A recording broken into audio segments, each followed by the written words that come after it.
All right. Wow. Woo. What's happening, everybody? Man, hope you're doing well this evening. It has been very busy here. And, man, if you watched the video that was released earlier today, if you know, then you know. So let's bring in the man, the myth, the legend himself, the drummer of the J&R duo. All right, here he comes. We got him right here for you. It's the Butcher. Shows like the drummer of Yeah, like whatever it is we're doing. I was like, what's the name of our duo, man? I don't know. We haven't got that far, I guess. I don't know. Anyway, what's going on, brother, man? What is up, man? How you doing today, man? Long time no see, man. Right, I just rested today, man. Just rested today. That's good. Yeah, I had a great time yesterday. Yes. Great time, man. Yeah, yesterday was awesome, man. Earlier today, I released our third rehearsal video. Went over there and like I said, it's an hour and a half for me to get the route. So I took Sally and I was gone. I'm ashamed to say I kind of broke the speed limit a couple of times. I shouldn't have done that, but got there. And the good thing that since stuff is over at his house now, it just takes a few minutes to set up. Yep. And then we're ready to rock. So it was awesome. And so we warmed up for a while, and we did anybody notice the decibel meter in the background of the video? And yeah, it's there. You can see it there. Let me present you. I didn't know you still had it plugged up. Let's see. There it is over his right shoulder. Yeah, there it is. Yes. 0 to 60 is what they say. Comfortable. Normal, comfortable audio. Yes. Mm-hmm. Yes. Yes. And so if anybody watched the video, they should know what that thing was hitting. Right. It wasn't hitting 60 or 45. It was it was hitting some other numbers. We'll see if anybody was paying attention. But yeah, had a great time, man. We got a lot to talk about tonight. And yes, as y'all saw in the thumbnail, right there she is. Oh yeah. The new satchel model is here. Thank God. Yeah. Speaking of the thumbnail, man, I saw the thumbnail, and it's you with the guitar open, and you're looking at it, and there's some grumpy old bastard standing behind, and he's pissed off, man. He's just not. That Guitar Center employee is mad, boy. Oh, Guitar Center employee, that explains it. Yeah, if you look at you'll see the sign that says Guitar Center, and then you'll see his badge that says Guitar Center, and he's pissed off, boy. Yeah, and really, I did that as a kind of just throwing a joke in there, because really it should be the other way around. True. That is and true. I will get into that story shortly, but first we need to hit up the chat and let's see who showed up, and then we'll get into the story, and we'll talk about the guitar, and then whatever else y'all want to talk about. We'll be more than happy to accommodate you as we move along. So right up front, we got Mr. Dave Orkin is here. What's going on, Dave? Hey, Dave. How are you doing, man? Scott from New York is here. What's up, brother Scott? Hey, Scott. And there's Ralph the German Butcher is here. We got Rod. Hey, Rod. What's going on, my friend? How you doing? Hey, Rod. Let's see. Let me get this adjusted. Let's try to get to everybody here. Whoops. Downtown AJ Brown. There he is. What's up, AJ? How you doing, man? Hey, AJ. He says, happy Saturday, everyone. And ready for some good hangs with some good, my internet friends. Yes, sir. It's time to talk guitars and gear and just geek out over that cool stuff. Yep. We got Ecater. Oh, yeah, the Charvel looks fantastic. Hey, Ecater. Thank you, man. Thank you so much, Ecater. I appreciate that. Ecater was, he sent me an email earlier about some Kramers, some old school Kramers. It was interesting that I was like, wow, I haven't noticed those. Let's see. Jit Boy, what's up, man? How are you doing? Hey, Jit Boy. Nice to see you. If you aren't familiar with Jit Boy's channel, I highly suggest you check him out. Go check that out. He is the real deal. You'll be He impressed. went to GIT. He's affiliated with a bunch of big name guitar players in his day, and really down to earth guy, really nice, and wow, can he play? Wow. Wow. And That's all I can say. Wow. I'm just humbled that he even took the time to come in here. So I know. I'm thinking the same thing. So thank you so much, like man. He's above my pay grade, you know. He's a really down to earth dude, and he's got some nice guitars and nice equipment. He said I set my alarm on my phone this time. Wow, thank you, man. I appreciate that. That's really kind. Thank you so much, we man. are not that important, but I appreciate it. Yeah, we're just shooting the breeze, man. Yep. Downtown AJ Brown, I think Joe and Ralph lost their way to the stage from the green room again. What do you mean by that? Were we late for the show or something? I don't know. I hope not. Clemson alum, what is going on, my friend? How are you doing? Hey, Clemson alum. Rod says, nice guitar. Thank you, man. Thank you. Yeah, we'll get into that story here in just a second. Let me hit some other comments. Let's give everybody a fair shake here. GRB Aquatics, good day, Joe and Ralph, everyone. Hope everybody's doing well. Hello, sir. Hey, how you doing? Nice to see you. Thank you for taking the time to be here, my friend. It means a lot. Here's the man right here. Look at his avatar, y'all. Look at that beautiful guitar. And Rico V, what's up, Rico? He goes, hey now. Just walked in the door a little while ago. Awesome to see you two live tonight. Thank you, Rico. Thank you so much, man. I had a chance to talk to him on the phone the other week. Super nice guy, man. Very, very nice man. So we had some interesting conversations. Let's see. AJ Brown says he votes that Ralph and I come up with a name for our duo tonight. Uh-oh. Man, E. Cater had a good name. I saw in a comment, and I forget what it was. E. Cater, if you remember what it was, you said we should call our band. Put it back in the chat, please. Oh, okay. I thought it was a good name. What was it? I can't think of it. He'll put it in there. Yeah, E. Cater's good about that stuff. Let's see. There he is, down the street, Dylan. What's up, Dylan? Hey, Dylan. How you doing, man? We're going to have a little bit later in the show. I have a story to tell you about Dylan. If y'all stick around, we'll get into that in a little while. And a very cool thing happened today involving Dylan and his father. So stick around for that story. Scott Hawk is here. Hey, Scott. Wait a minute. Scott, did you buy the Fender Strat? Do I have the right name? I want to say I could be wrong. It might be somebody else. There's all these names. I just can't keep up with who's who. I apologize. Bloody Soup 74. Yo, how's everyone doing? Awesome video earlier. Thank you, Bloody Soup. Thank you, Bloody man. Soup. Thanks, man. Yeah, we had a good time. We were going over some stuff and trying to about those videos. The past two practices, we play for a couple hours and we play, then Joe hits record, and whatever the last two songs are, that's it. There ain't no retakes, there ain't no do-overs. We're just here's the last two. We're just whatever comes out. That's why there's mistakes. Yeah, I even stopped at one point because I couldn't hear it, but there's a reason for that. Yeah, we know there's some screw ups in there, and it's not on the level that it will be eventually, but. You know, that's why they call it practice. But everybody was kind enough to leave positive feedback. Man, we really appreciate that. That was nice. So, I was enamored with this meter here. When I didn't have to play like it was a long intro, I was watching the thing like a television. I was so into it, man. I was like, I'm sitting there doing an intro, and I'm looking at Ralph. I'm like, is he going to do a cymbal crash? And he's like this. He's just staring. I said, dude, what are you doing? I was just so enthralled with this meter, man. That was funny, man. It was shiny and blinky lights and his new piece of equipment. So I was all into it. Man. Look what we got. It's got numbers on it. Yeah. That's awesome, man. Dave Orkin says JNR rocks. Oh, man. Thanks, Dave. Thank you, man. I appreciate that, Dave. That's really nice. Raging Kane is here. He goes, maybe that was supposed to be a name, JNR. Maybe it is. I don't know. We'll see what the chat says. And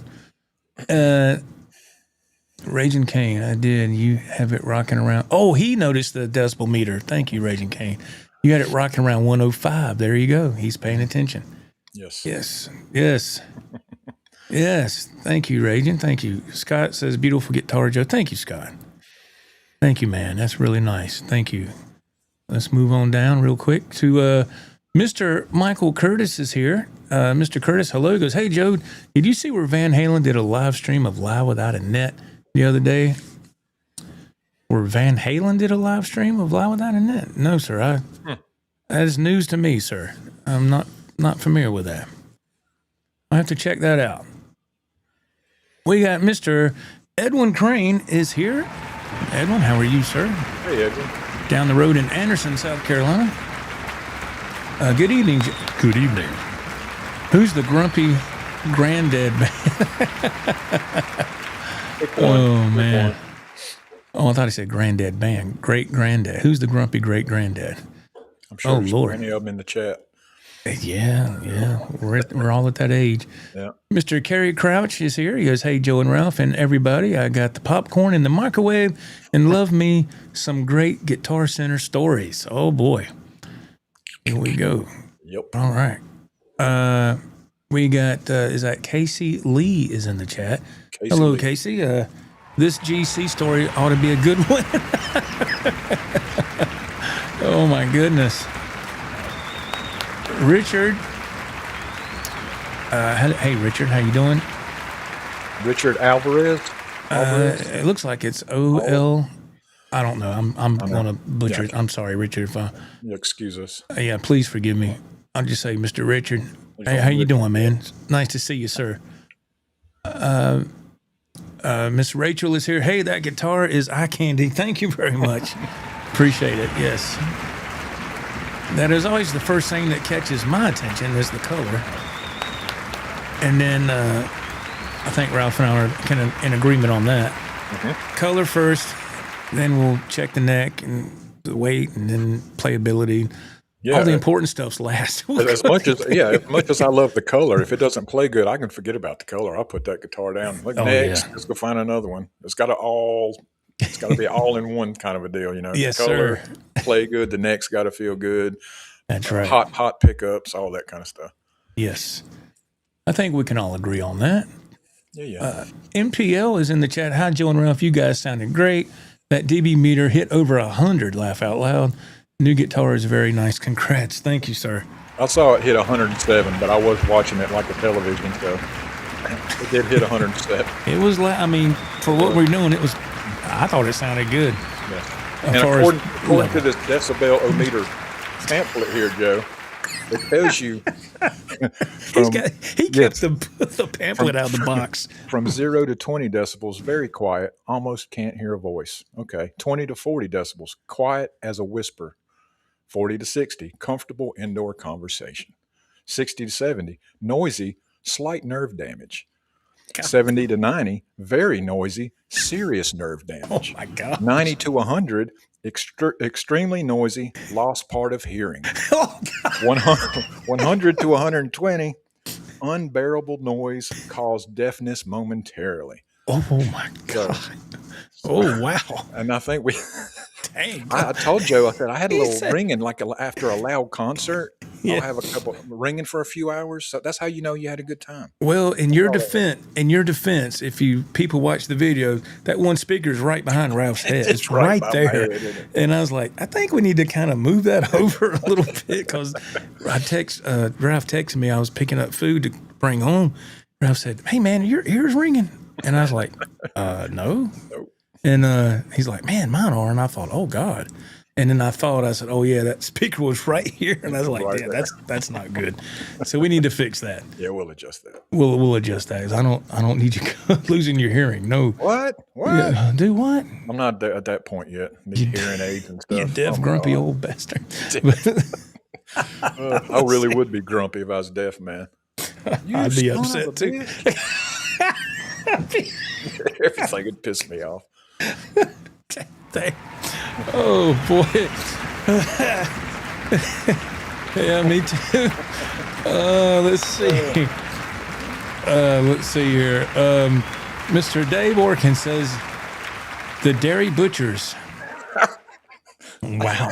Right off the bat, I don't like that. I'm not. I appreciate the You're trying to combine the two jobs. I get it. Yeah, that's kind of, I don't know. I don't roll off the tongue very well. But I appreciate the input though. Yeah. Yes, I can't come up with nothing. Yes, Mr. Richard says, hope you're having a great weekend. Yes, sir. So far, so good. We are. Thank you, my friend, very much. Mr. Lance is here.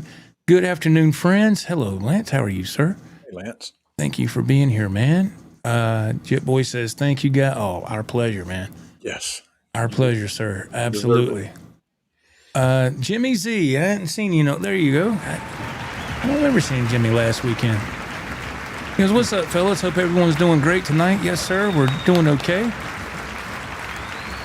Scott from South Carolina. How did you like the Fishman Fluence pickups? I've been asked that quite a few times already. I like them a lot. I really do. They're a little bright as far as tone goes, but I can deal with it. And I just kick on the EQ pedal, gives me a little bit more low end. When they're bright, it's just they're kind of too much treble in there. A little, not too bad. It's not to the point. They're reminiscent to me. Now I'm not an expert on anything, but they're kind of reminiscent of an EMG 81. That's what it reminds me of, kind of, sort of, in that ballpark. But I do like them. Yeah, they clean up really good though. If you need to do a little clean part on your guitar, you can roll the volume back, and it's right there. So it's nice. Oh, this is Cater says GOB smacked. I thought that was God smack, 'cause, like God smack. Yeah, but this is GOB smack. That's pretty good. Yeah, I thought it was clever, man. Very clever. That is clever. That is clever. I like that. GOB it has that in there for that's funny. Yeah, that's good. Art says just call it the GOBs. Just plain and simple. Plain and simple and to the point. Yeah. Who are you going to see tonight? The GOBs? The grumpy old bastards? Yeah. Who is that? You'll find out soon enough. Hang around long enough. Okay.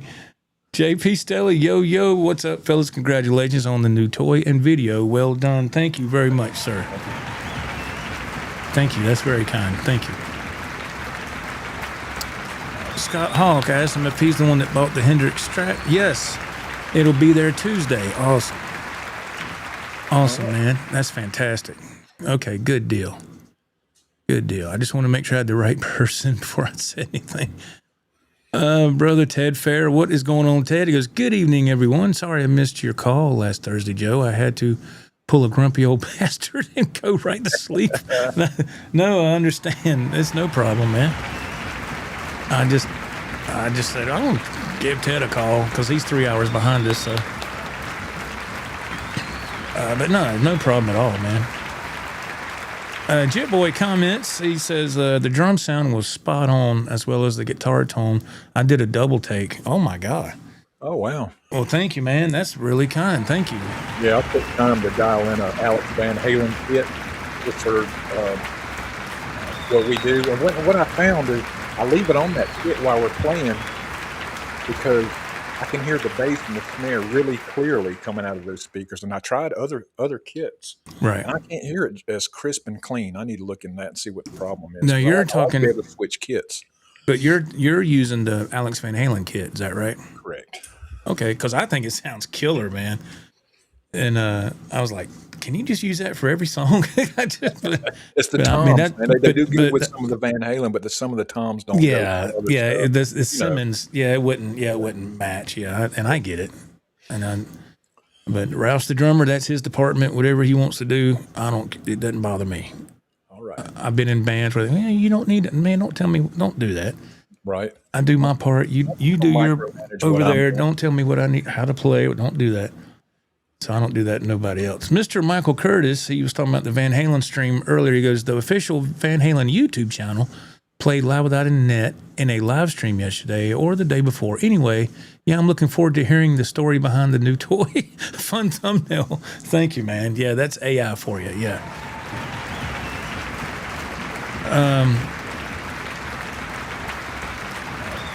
Can you ask AI to create some band duo names just for a laugh? Yeah, you could. That's a good idea. Think about that. have to explain who we are and what we are. You have to put in the parameters and see what they'll come up with. Right? Yeah. Be loud, be proud. Yeah, it was loud in there. It's loud. And shoot, I was loving it, man. I had a great time. Like I said, my ears ringing. That just lets you know you had a good time. Yeah, those alto powered PA speakers, they hold up really well. They were just barely on, man. I said, yeah, those things hold up great. I said, don't do that. He said, don't. I mean, they were just barely up. Yeah, they're they have so much more to give. Ralph, I left my just to go off topic for a second. I left my power supply there, didn't I? For my okay, so you got it. All right. I was like, God, I hope it didn't like fall out going to the car or something. I was like, where's that thing? My way, so I threw it in the trash. You can get another one. Thank you, GOB. I appreciate that. Let's move on to the chat. We got okay, here we go. Lenny, Dylan's dad, his name is Lenny, so he's commenting now. He goes, hey, it's Lenny here. I wanted to lift JVH and Ralph, aka the Butcher, blank. Remember that? Hello, Joe and blank. Remember that one? Right. So he was telling me that earlier. Butcher blank up on that performance earlier. Ralph, you beat those drums like you owed money. My wife says I play drums like a gorilla.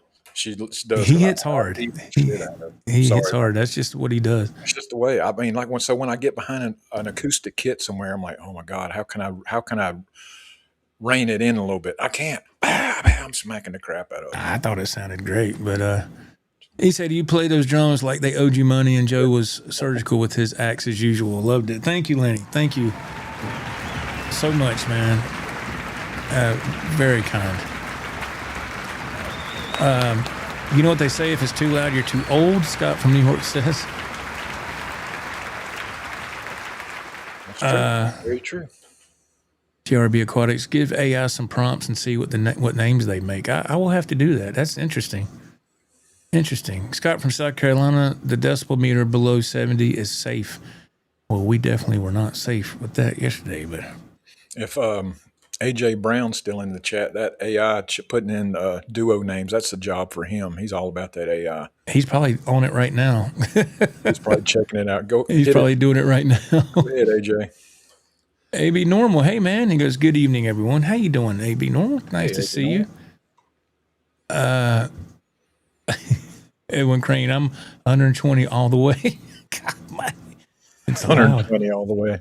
Yeah. What does it go up to? It says over 120, completely deaf or completely irreversibly deaf. Oh That's what it says. We don't need to do that. Irreversibly deaf. Golly, we had it. I don't realize. Looking at those, that's wow. We had it cranking then. Dang. Scott from South Carolina says Ralph the Deaf Butcher. You're right. Oh Lordy mercy. Oh man. Ted Fair, he says that BC Rich Gunslinger Slime Green, Seafoam Green, or it's not. It was I've heard it. I think it's Slime Green. I've heard that, and I've heard. I think Rico B said they also would call it back in the day Kawasaki Green. Oh yeah, Kawasaki motorcycles back in the 80s, and Mr. Richard chimes in and goes, GOML, get off my lawn. Yeah, that's it. Get off my lawn. Let's see here. Let me get this thing to move. And we'll move on down really quickly here. Scott from New York, that's like today now, and there's a lot of bands that are using direct equipment and not using amps on stage and going directly into the PA. I'm sorry, but I have to have an amp behind me for the live feel. Oh, I get it. Oh, I totally understand that. Yeah. If me and Joe ever play somewhere, that's an issue we'll have to address. Figure out how is it we're going to go live with just the PAs or bring, I assume have amplifiers behind us, but we'll cross that bridge. That's a ways off anyway. The good thing is when we do have to make that decision, we got the equipment to handle it. It's not we just have to choose how we want to do we'll it. just figure out what's the best way to go. Depends on the size, what we're playing. Is it big, small? True. Smaller venue, you definitely do the PA speakers. But if we do play out somewhere, I expect everybody in the chat to be there. I don't care where you live. I expect you to be there. Now everybody just got deaf. What? Who? Yeah, everybody's deaf now. What? Yeah, what's he talking about? He ain't talking to me. Kevin Newman. Hello, Mr. Kevin. How you doing? Hey, Kevin. Hello, everyone. Poor Joe. His purple Strat is gone. No, it's all good, man. Yeah. It's in great hands now. It'll be played, and that thing was in mint condition. And let's see. Let's see. Go down. AJ Brown, band name Slip Disc. Since you both have back issues, That's true. that is. He's right on that one. Flip disc. Yeah. Ooh, man. Yeah, my drum throne has a back on it. Hey, back. You got to do what you got to do, man. Mr. Rex McGee. Hello, sir. Hey, Rex McGee. I just joined in. I watched the third rehearsal. You guys rock. Love the new guitar. I'm going to enjoy the show. Thank you. Thank you very much. Thank you, sir. AB Normal says band name Jiggle the Handle. You got to jiggle it. I like that. Here's one. The Vertebrae Brothers. Oh my God. We're going to point out our ailments, apparently, is what we're going to do. The Reflux Brothers. Yeah. Acid reflux. That's crazy. Edwin Grain, the wait until the GOB tells someone to get a JOB. That's pretty good. What a name. Oh my goodness. He says, AJ says snack attack. We done lit a fuse with AJ Brown. He's going to be rapid fire. Snack attack. Okay. Let's see. Mr. Mick, he says, Ralph, do you also own an acoustic drum set? Not anymore. I do not. No, but I have owned several in the past. Yes. This is the best way to record. Yeah. Direct. Yeah. Do you guys have earplugs in? No. No. It's the first time we had this meter. We wanted to see how we could push it. And we wanted to be there for the ride. Yeah. And I was. Yeah, he was. Well, we'll make adjustments next time. Oh yeah. Yeah.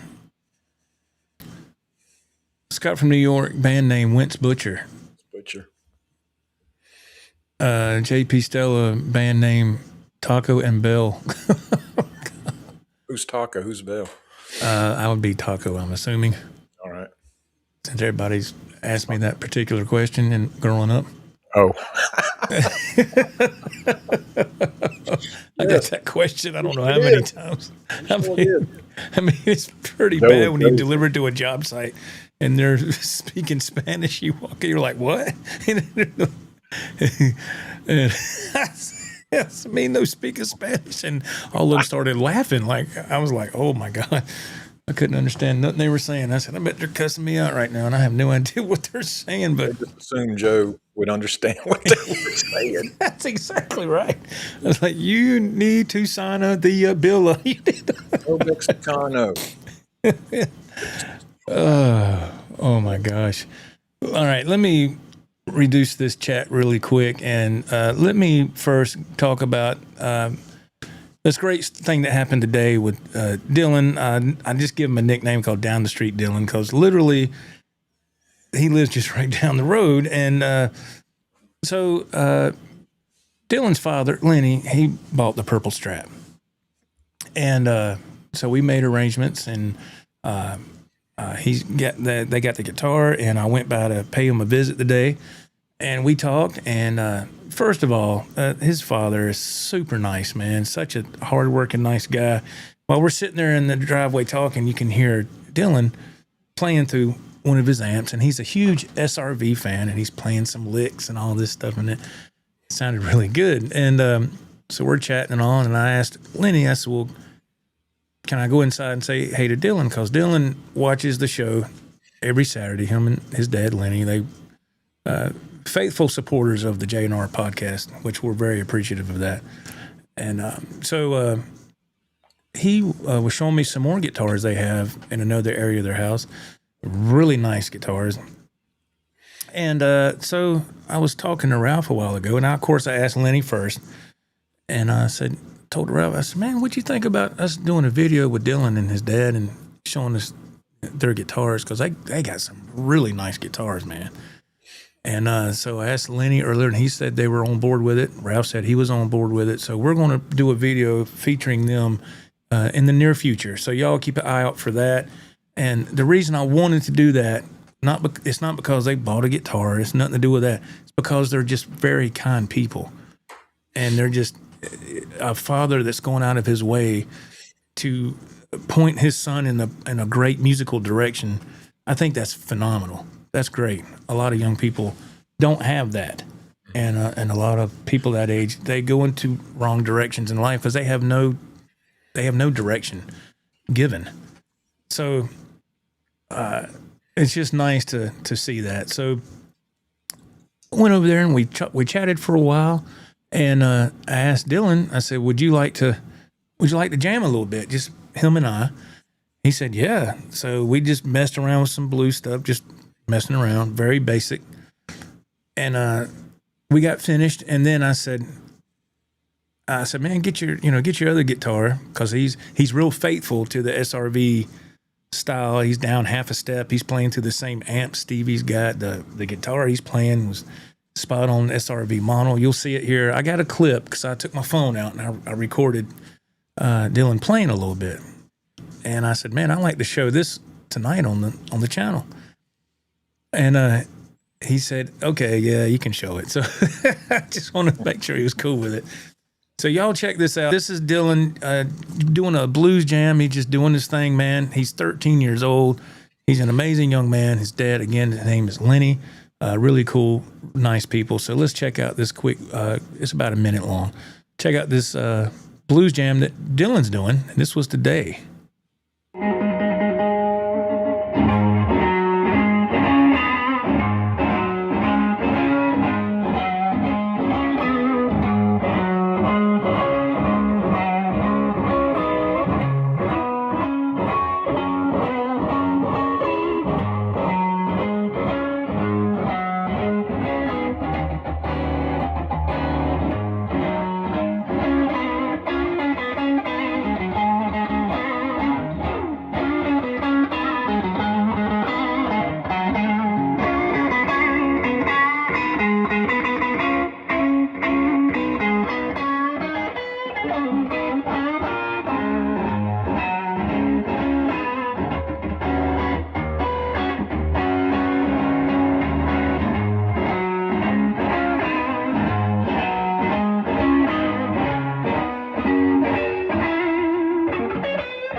Wasn't that awesome, man? I told you. Wow.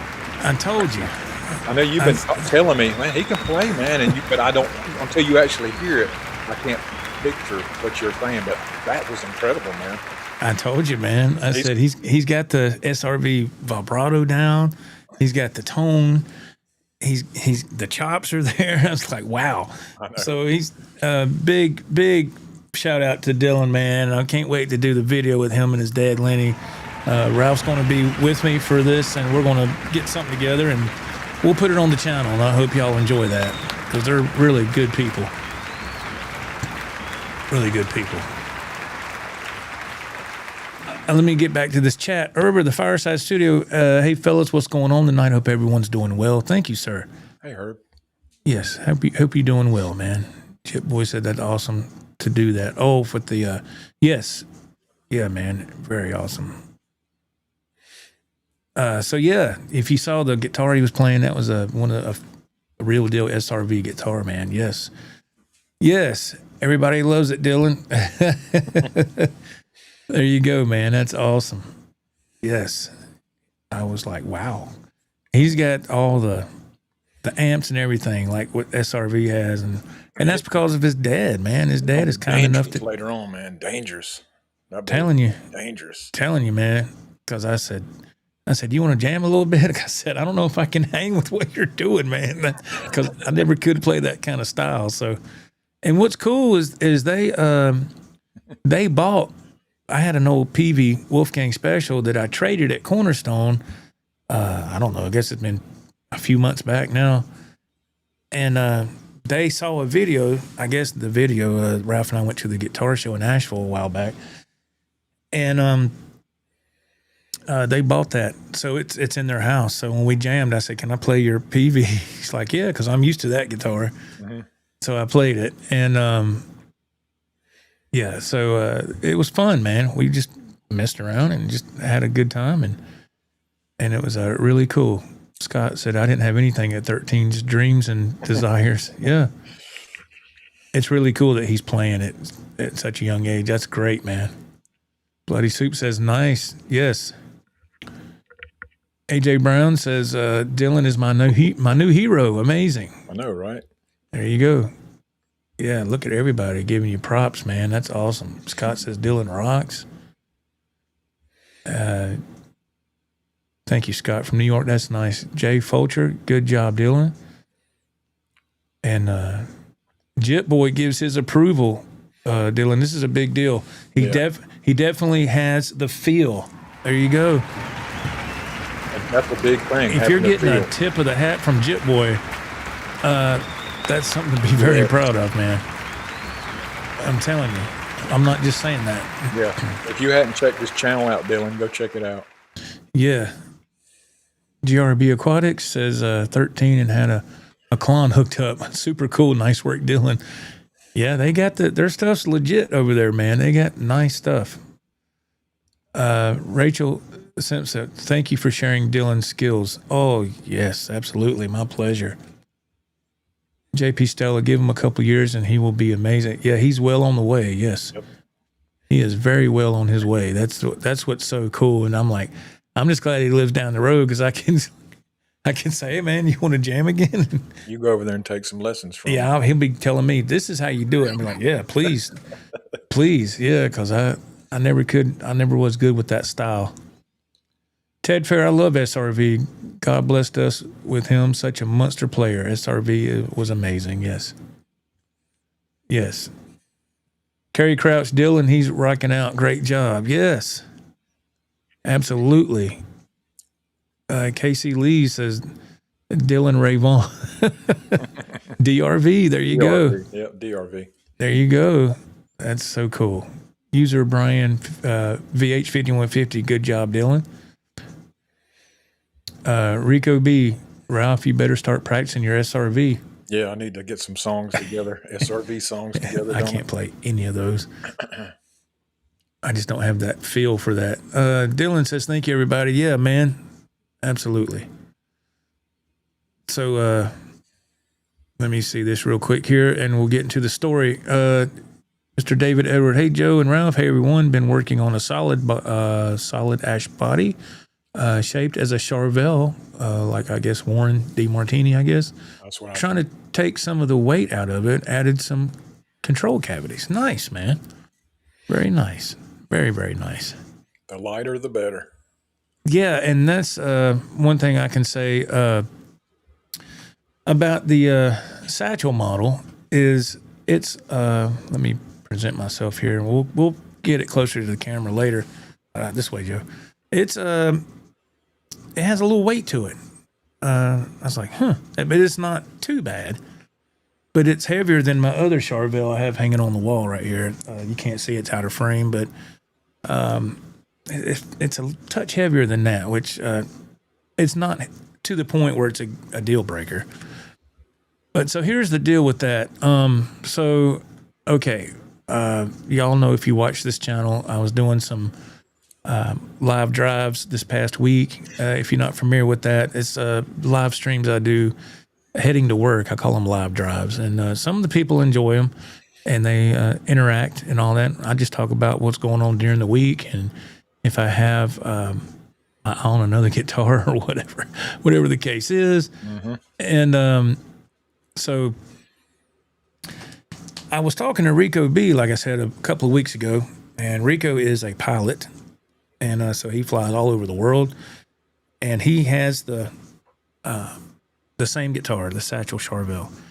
So that stayed in the back of my mind for a while. Then Ralph and I took a trip to Fort Wayne, Indiana. We go to Sweetwater, We tour the facility. We make a video. If you haven't seen that on this channel, I highly recommend you go check that video out. We put a lot of work into that video. We suffered for that video. We stayed in a really poor part of town that we didn't know it was like that till it was too late, and we did live streams from that really poor area. You can watch those, and if you haven't watched those, I highly suggest you watch that. Everybody got a kick out of that. But when we went to Sweetwater, sure enough, we were in the main guitar showroom, and there was another Charvel satchel model hanging up. And I looked at Ralph. I said, the first thing I thought about was Rico B. When I saw it, and I said, look, man, there's that guitar Rico has on his avatar.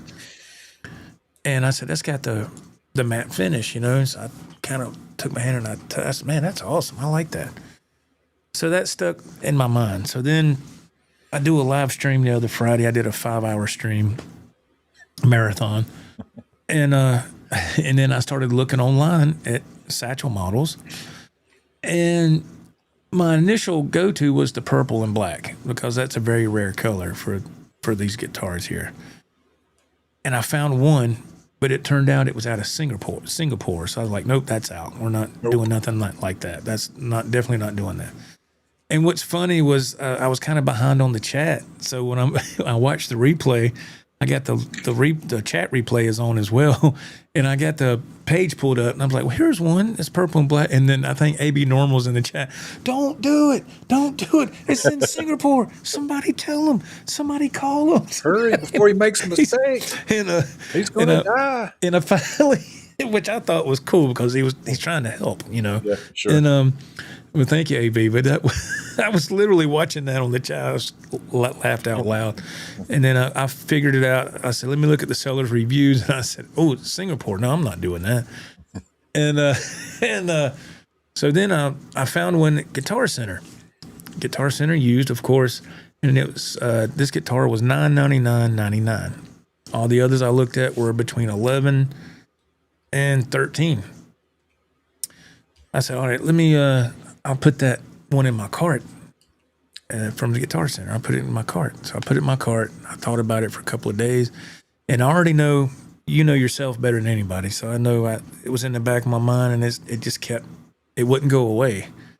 And I was like, uh-oh, I feel that fever coming on, you know, that. Yeah, you know.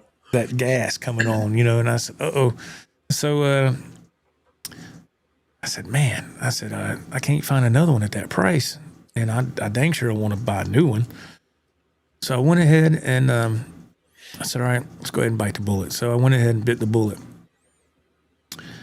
Got that done. And the guitar, UPS is really kind of slow about getting stuff out here. It didn't show up till like 7 o'clock Thursday night. I was already at work. Luckily, my wife was here. So I get a text on my phone that says, your package has been delivered from UPS. I said, all right. So I got home about 6:15 Friday morning. She put it in she had it in the kitchen. I brought it in here. And when my wife went to sleep, she didn't have no TV on, no nothing. There was nothing on, so it was really quiet. So I said, well, I can't open a box right now. It'd be really loud. I don't want to wake her up. I said, I'll just do it in the morning. But that was yesterday. So I was like, well, I got to get to Ralph's. I got a lot of, I got to get my stuff together and get going. So I come in here, I get ready and all for the day. Come in here and I open the box, take it out of the box. It's kind of so-so. It's got bubble wrap on it. It's okay, but it could have been better. But I didn't see any damage. So I'm taking all the bubble wrap off and I'm looking. I turn it over and say, yeah, that looks good. I put the guitar on the stand and I'm taking the bubble wrap and I'm unwrapping the rest of it and I'm shaking it. And I'm like, there's something missing, man. What's going on? So I look down into the box. I even pick the box up, shake it. Maybe there's something I'm just not seeing. Surprise, surprise. So upon further inspection, let me pull the chat down to let's see if anybody can guess what was missing in that box. Does anybody have a clue what was missing? If anybody's been watching this show, and we've complained about this a lot, so you should know. Let's see if anybody. Yes, that's a good point, Ralph. Let's see if anybody's been paying attention to these stories that I've told about Guitar Center. Slam RN. Hello, how are you doing? Hey, Nice to see you. Let's see. Hey Rico, what's going on, brother? Just checked in. Mine weighs 7 pounds, 14 ounces. So Rico and I have the same Charvel. Okay, thank you, man. That's okay. Yes. All right. Let me see. Yeah, everybody jumping in. Let me move this here.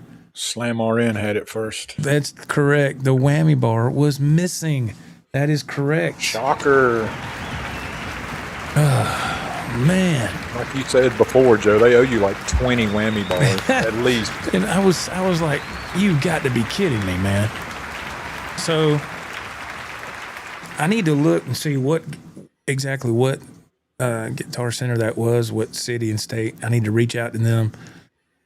Luckily, I had a spare one in the bag. I had one black whammy bar left, but still, that's not the point. Right. You know, And sometimes the whammy bar is specific. Sometimes it just pops in there, and then sometimes they screw down. So every whammy bar is not the same. yeah, this is from what I understand, this is a Floyd Rose 1000. So it's got the collar that you screw on. But yeah, the whammy bar was missing. And I was like, man. So I went to in the back here and went ahead and got my last one I had and put it on there. And I said, well, first thing I need to do is go ahead and change these strings. Take these strings off. Let's get some fresh D'Addario 9 to 42. Had an invisible whammy bar, Cater said. And I did that and tuned it up. I said, well, I have to go. I didn't even plug it in. I just got it because I had to go. I had to stay on a strict schedule. I didn't get but 4 hours sleep. When I got home from work, I slept 4.5 hours, got up and unboxed the guitar, put the strings on, got a spare whammy bar, put it on there, put it in a case, and I was out the door. And I get to Ralph's and I tell Ralph this story. He's like, are you really shocked? I was like, no, but it's still kind of sad. What kind of reaction did you want from me? What would you think I was going to No. my God. That was so good. Yeah, and there's another one. And yeah, so I just Wiggle stick. yeah. And I said, man, yeah. So I said, well, let's see. So I get to Ralph's and I said, well, all right, we need to, I hope this guitar works, man. And I put a new battery in the compartment back there too, because these Fishman Fluence pickups, they run off at 9 volts. So I took that battery out, put a new Energizer in there, and sure enough, plugged it up and everything worked and the guitar held up really nicely. I was very, very pleased. But this has happened so many times with Guitar Center. I thought to myself, do I need to give them any more of my business? Because this, even though it's such a small thing, to me, it's a big thing. Because they're just ignoring a actual component of the guitar that's supposed to be there. Yeah. They're just totally turning their head and ignoring it altogether. Is it because they say they take them out so people don't steal them, but then they lose them? Where do they go? They must have this humongous bin full of trim bars. They must. Well, see, where do they go? This is the thing that gets me. At the Guitar Center here in Greenville, that's what they told Ralph and I. They said, well, we have the bars off because people will come in here and unscrew them, put it in their pocket, and walk out with them. Okay, so, all right. If somebody buys one, they look at their orders online for the next business day. An associate grabs that guitar off the rack. He sees, or apparently he doesn't see, there's a whammy bar missing. He don't take the time to say, hey, man, this guitar needs a bar, a whammy bar. They didn't even do that. And so that's what really aggravates me, man. I've always had this love-hate relationship with Guitar Center. And because of that.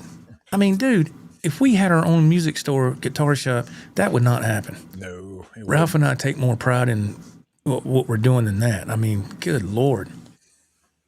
I mean, I sell stuff out of this house, guitars to customers, and there is no way I would do a customer that way. There's no way. would not do that at all. And it's just like, I need to write. I don't know if it's going to do any good, but I even feel like writing the home office or something. Strongly worded letter. Something. I need to write something to corporate or something, because this has happened time. My wife can do it from the yes, our legal counsel, attorney's letterhead. Our legal counsel could do that. That would be fantastic. Gets a reaction. It usually gets a reaction. That would be fantastic, because and I've turned a blind eye to this over and over and over. And it's even happened to me. I've told this story before, but for people that are new here, I'll tell it really quick. I went to Ralph, you weren't with me on this occasion, but I went and bought a guitar at Greenville Guitar Center. It was that Jackson I had that was the plain wood color. Yes. No, it didn't have a finish on it. I bought that off the rack. Didn't have a bar, and this salesperson come over, and he was a younger guy, and he said, "Hey man, you like that guitar?" Yeah, I like it. Yeah, I'm sitting here playing it, and I would like to get more familiar with the guitar if y'all wouldn't come over here and ask me a question every 30 seconds. You know, they were bad about that at one point in time. They just smother you. Yeah. I'm like, dude, yeah, is anything you need? Anything you need? Well, back the F up. Yeah, man. If I need something, I promise I will tell you. Okay, please don't get in my space like that. But it's not as bad like that anymore. But it was at one time. And so I'm playing the guitar, and the guy comes to me like 3 times asking me if I need something. I said, yeah. He said, you gonna buy that today? I said, well, I don't know. He said, you don't know? Was there something wrong with it? I said, yeah, there's something wrong with it. I held it up. I said, it'll have a whammy bar. Let me see what I can do. He goes to the counter. This is a true story. He goes to the counter, and there's this plastic Tupperware container with a lid on it. He pulls it out from under the counter, takes the lid off, and there's all these different parts in this thing, like that are used, and all these random parts. And like a lost and found box or something. That's something. There's nuts and bolts and, whatever, tuners. And there's a couple of whammy bars in there. He pulls one out and he brings it to me. And I thought, I know good and dang well he's not going to give me that and say, here you go. He hands me this whammy bar. It was black, supposed to be black. Ralph, it had rust on it. Wow. And he handed it to me. He goes, here you go, man. And I looked and I said, dude, what are you doing? He goes, you need a whammy bar. You just put that on. Yeah, that'll work. I said, that ain't the one that goes with this guitar. And then he went, okay. He went back. He went to that box again. And I said, what the hell is he doing? He needs to go to the back and bring me they call it a goodie bag. It's got all the accessories in it. Bring me that. It has the Allen wrenches, the whammy bar, whatever other accessories comes with it. And he went back to that Tupperware box and then come back with another bar. And I said, you know what, man, just forget it. Well, what's the problem? What's the problem? I said, you're trying to give me something like that. I'm going to buy this product from you that's brand new, and you're giving me part that goes with it that's used and nasty. Mm-hmm. I said, dude, I wouldn't do that to you. Oh, well, I don't know. I can't just, and he's with all these excuses. Yes. And I said, okay. So I hung it back on the hook. And the thing is, the guitar, it wasn't a really expensive guitar. It was like, I don't know, $350 at the most. Right. But it played decent for what it was, and it looked good. I liked it. And I said, never mind, man. It's if you can't figure it out, I don't need to hold your hand through this ordeal. You should. It just shows you the difference in generations, man.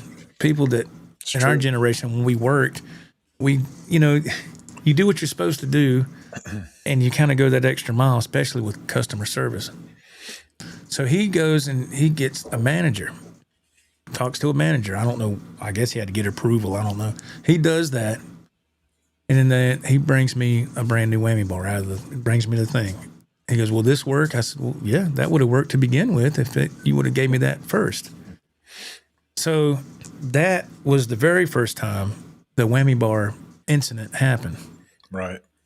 And then there's been countless other ones after that. Over. You're right. It's been, Ralph and I were there one time. And I'm sorry, GC, I'm not trying to be rude. We're telling you our experiences as a customer. Yeah. I'm not trying to dog on you for no reason. This is just way, and this is in Greenville. And if they watch this, I'm not trying to draw any lines in the sand. I love to go to Guitar Center. I love to go to guitar shops. Yes. Ralph and I both. But when it's a certain kind of way that things go, you remember that. Yes. You remember the positive turnout, but you remember the negative more. And Ralph and I went there one time, and of course there was a guitar. It was the Blue Angel, the Ibanez Blue Angel that I eventually traded to Midtown with over there. And I was trying to tune it with the fine tuners, and of course the fine tuners were all the way down, so you had to get all buried. Yeah. the locking nut loose. And I was like, and I've always told people, if you go to Guitar Center, take your own Allen wrench and take your own pick, but always take your own. If you like Floyd Rose guitars, or guitars with Floyd locking systems, take you an Allen wrench. That way, and I've done that, and you avoid all that negative stuff. I've actually had it where I took an Allen wrench and I was unlocked the nuts, and that dude walked out, "Excuse me, sir, what you doing?" I said, I'm loosening these locking nuts, man. It needs to be tuned. You're not qualified to do that. He goes, you need to bring that over here, and we'll do that. And I was like, are you serious? Unlocking the nuts? Unscrewing the locking nut and tuning. He goes, you need to bring that over here to the station, and we'll take care of that. And I said, I think I can handle it, boss. I think I got it. And he goes, where'd you get that Allen wrench? I said, from my house. Oh, we're just trying to accuse you of stealing it. Yeah, like, dude, I'm not one of these guys that's going to steal a whammy bar from your store, man. I came prepared. I got my own little tool with me, but so yeah. So when Ralph and I were there, we had to take it to the tech, and I said, can you give me an Allen wrench? And he goes, no, we have to do that. Yeah, it was. I don't know what rule changed. I don't know. It's some liability of some sort. If we unlock it and something happens, I don't know what the issue was. But the way he said it so abrupt. No, you can't do that. No, you need to bring it over here to the table and let us do it. Okay, dude. You want to give a little explanation? Some context? Why not? Things have changed so much with Guitar Center that just from my visits at this local one. Here. And like I said before, you saw the same group of employees there, especially in the pro audio department. I saw the same people there all the time. And then when they made that big move and got a couple of new CEOs and all this, and they had some kind of, I don't know for sure, but I'm assuming they had a pay cut across the table. All those people were gone. They left. So I guess I don't know if they cut their commission out or they just gave everybody a pay. I don't know. I don't, but something happened, and those people, the people that were reliable, they cut and run. They were gone. So that's why if you go to a Guitar Center here, I don't know about anywhere else, but here, the turnover rate is incredible. You'll see new faces. You go to Guitar Center, you wait a month or two, go back, different faces, man. Different. Now, on the flip side of that, Ralph and I went to Guitar Center in Asheville at Thanksgiving last year. Holy crap. That was the best Guitar Center I've ever visited in my life. Yes. They had their crap together. Everything was in order. Packed out, too. It was packed, and the people in there were cool. So it's just wild how you can go to one, and it's like kind of like, really? This is what's going on? And you go to another one, and it's outstanding. Mm-hmm. Why can't it be like that all over? It's a corporate deal. Man. It's the same thing at fast food. You go one day, it's great. You go the next, where the employees are different, so your crap's cold, and just It's employees, man. Oh yeah, It's. But when I got the guitar out of the box, and I said, "You got to be kidding me, man! Got to be kidding me!" It's just one of those things that started really small, and now it's ballooned to this, and I'm like, I can't take this no more. It's not right, man. Joe's gonna pop. Fix him to pop. It's not right at all. Y'all let me know what you think in the chat. That's the story I was wanting to share. Let me know your opinion. What would you do? Give us a call. 1-800-JOE. No, I'm just kidding. Let's see. Ralph's like, what is it, 1989? JP Stella, they use the whammy bars for Picasso art. Kevin Newman says, Guitar Center will make it right. Just call them. They send mine in a pack of strings. Well, that's good to know. Thank you, Kevin. Yeah, I will definitely reach out to them. Jitboy comments, understaffed as well. on waiting can be an issue as well. Oh yeah, I went still in like there. going there. I still like checking Yeah, out I new still like. stuff. Yeah, I like to look at guitars, and Yeah. that's the one place besides independent shops. And Ralph and I love the independent shops. But sometimes you go to a guitar center. It's just nice to go there and get a guitar off the rack, and nobody's going to, you can do whatever. Now it's not going to be set up. You have to do some tuning, and because that's the way it is here. The one here is every time I get a guitar, it is so out of whack. It's horrible. And at an independent shop, you don't have that. Stuff's tuned up, it's set up, it's ready to go, and it's clean. There's no strings missing, no knobs missing. Everything's clean.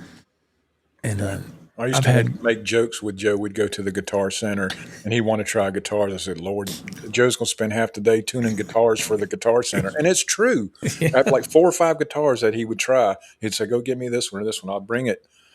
He's got to tune it. So it's like, are you on the payroll? What are you doing? You're tuning the guitars for Guitar Center, man. That's what you're doing. Yeah, and I've always been blown away. Why can't they have somebody that does that? Yes. And I've heard from somebody else say, well, it's this micromanaging crap that's everywhere. But still, come on, man. It's Guitar Center. Right. Main name Guitar. Have the crap tuned up, ready to go. Yeah. If the independent shops can do that, why can't they? Right. What's the problem? A customer shouldn't have to do that. Yeah. Shouldn't have to go in there, hang on a minute. You shouldn't have to do that. That kills the mood. Boom, right there. It really does. It really does. And I'm like, you can't bond with it. Sometimes you just hang it back up in frustration, even I have done that. Even though it felt good and it looked good. I've done that. I've done that plenty of times. And I was like, you know what? It ain't worth all this. Bloop. I get home. Sweetwater. Hello, this is Paul. Hey, Paul, it's Joe again. Can you put in an order for? Yes, sir. Paul with the good hair. Yeah, Paul with the good hair. That's right. That's an inside joke. If you watch a Sweetwater video, you'll get it.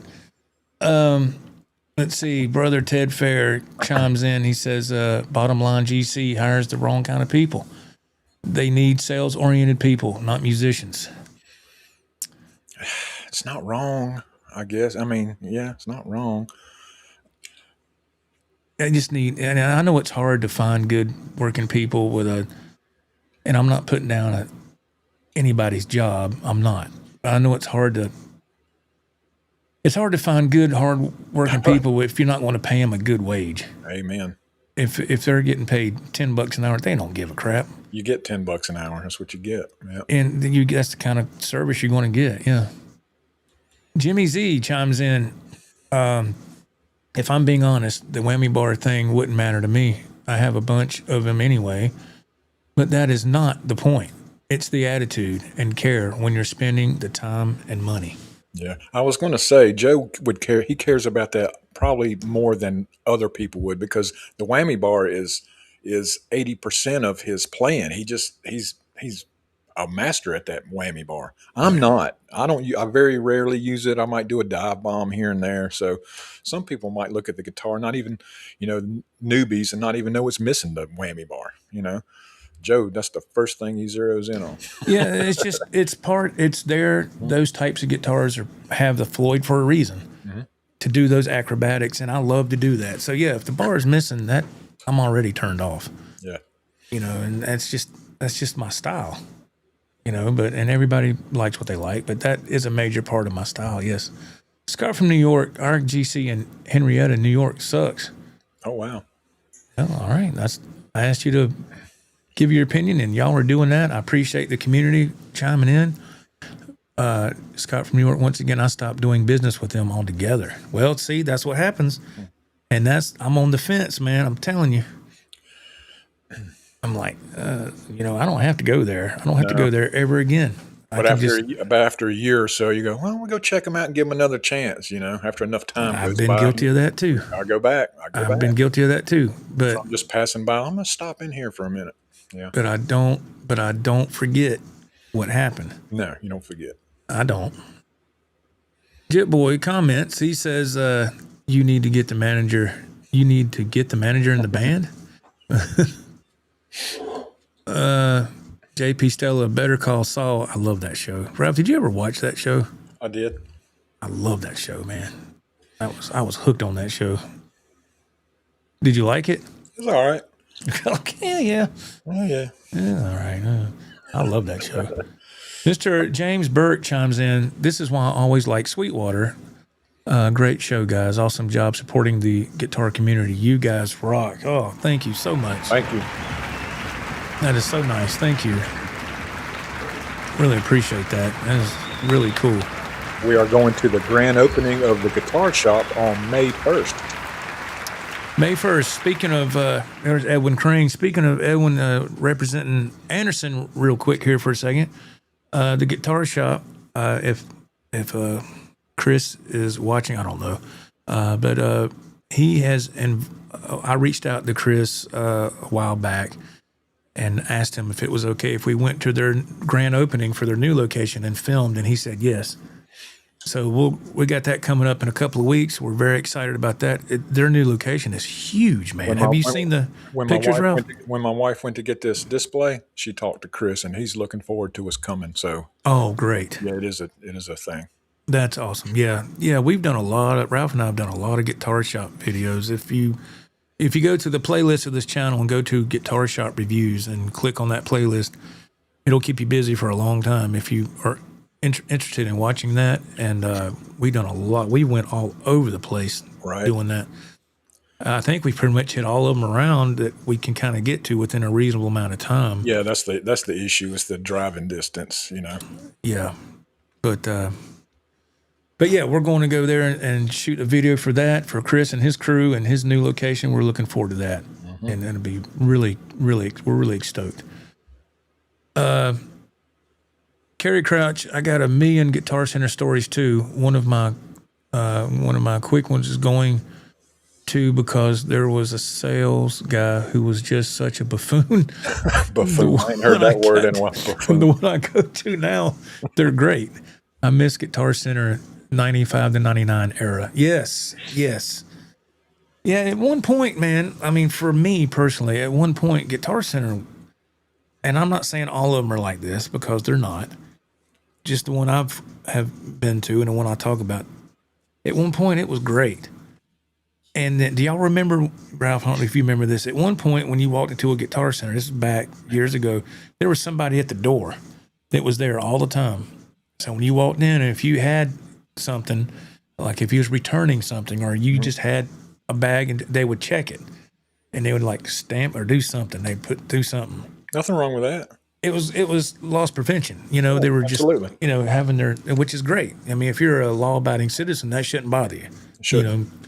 And they had stuff like that going on, and they had everything seemed to me more in order, and it was just a better vibe.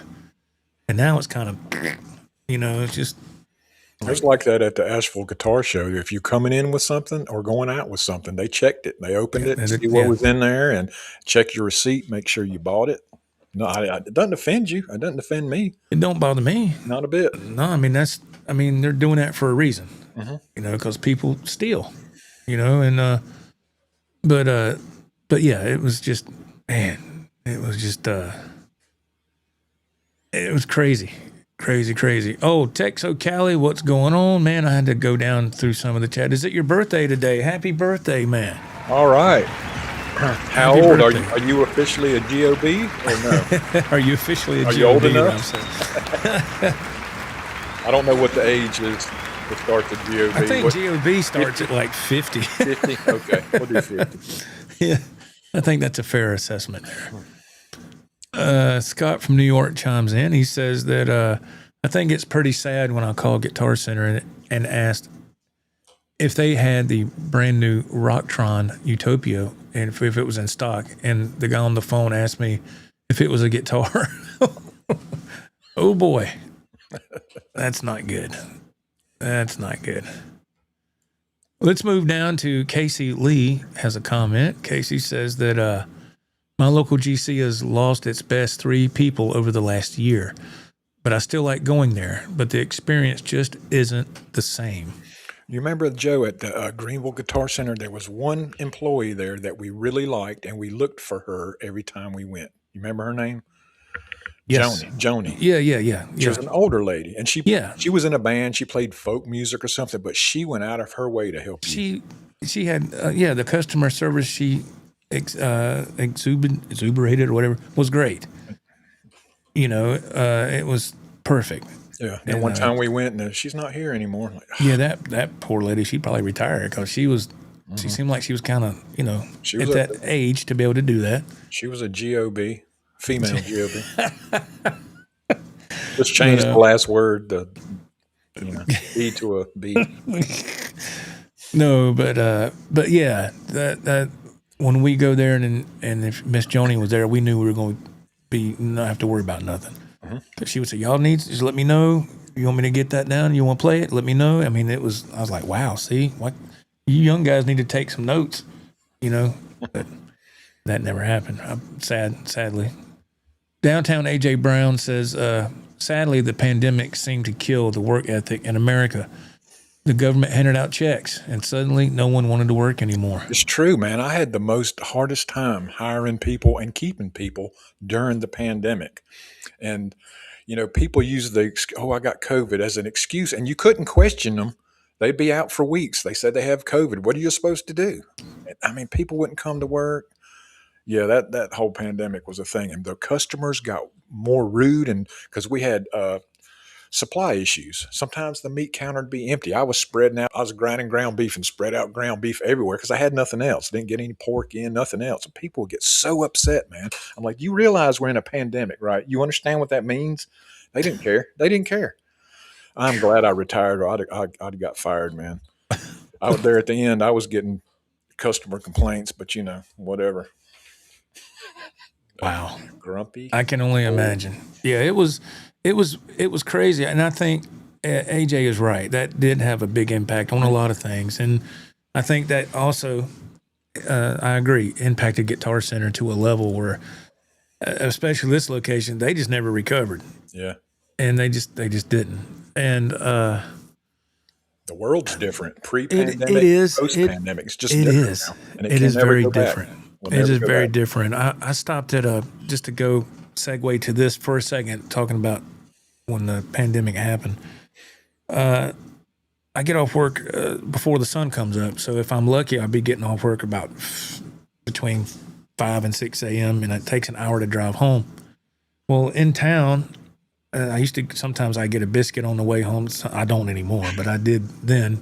I said, well, there's Bojangles right down here. And Bojangles in this area, they sell breakfast biscuits. They were originated out of Charlotte, North Carolina. So it's just a place that has breakfast biscuits, sausage, ham, egg, cheese, whatever, all that stuff. You get the picture. So I said, well, I'm going to go there and we got a couple of fast food places around each other. And I said, well, I want Bojangles because their biscuits are better. I go over there, and they open at 5 a.m. They're supposed to open at 5 a.m. I'm driving over there. I'm looking. I was like, is the lights on or off? I'm looking. I'm like, it's 6. It's after 6. What? And I pulled up there. It was dark. The place was locked up.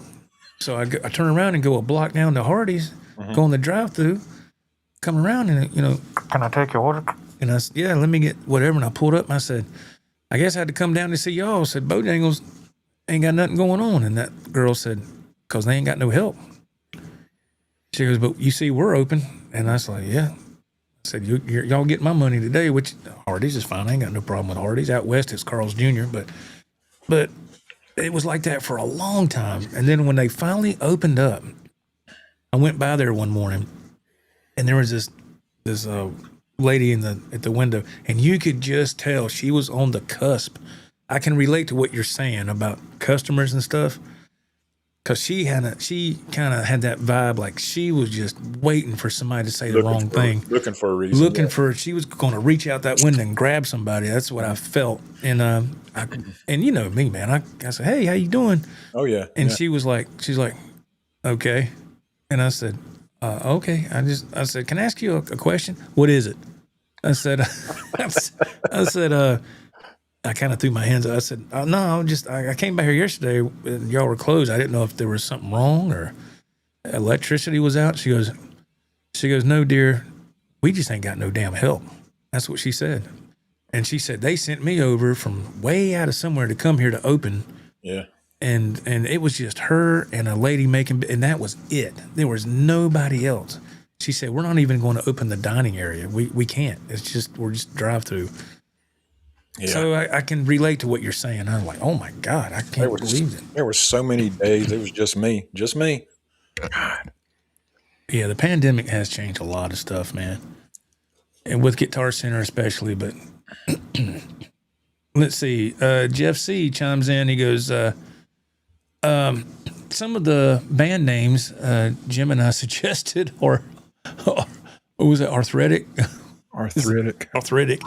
Eruption, Ice Cream Man, Unchained Melodies. It's kind of Van Halen references, right? Yeah, that's funny. Yeah. Plus geriatric references. JP Stella, Master Whammy Joe. Oh, that would be Steve Vai, man. That's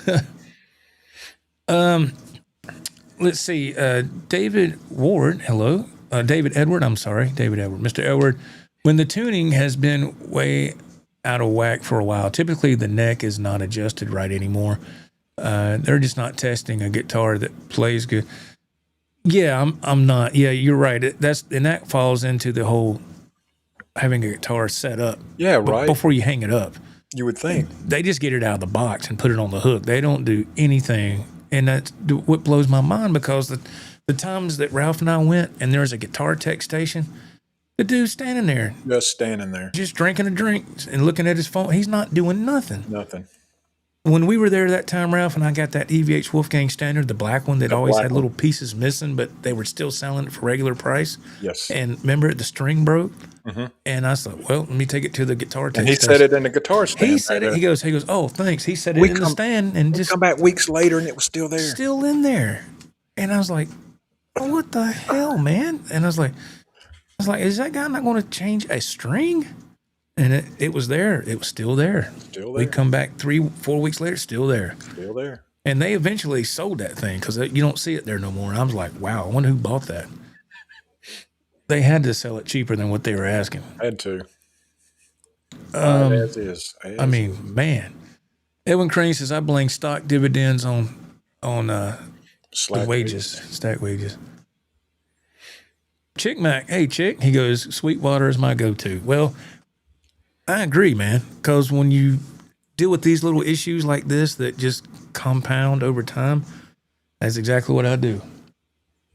That's and sometimes if the price is right, man, you say, all right, should I go here? Yeah. I'm sitting here raising saying about these issues, and should I go over here?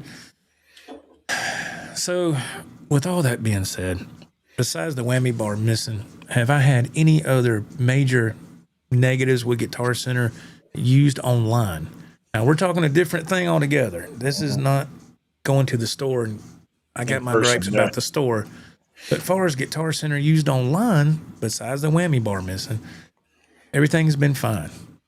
I don't have nothing that I can really say that is, totally just, well, F that, but the whammy bar thing is just, that's the one thing that'll set me off because it's happened so many times.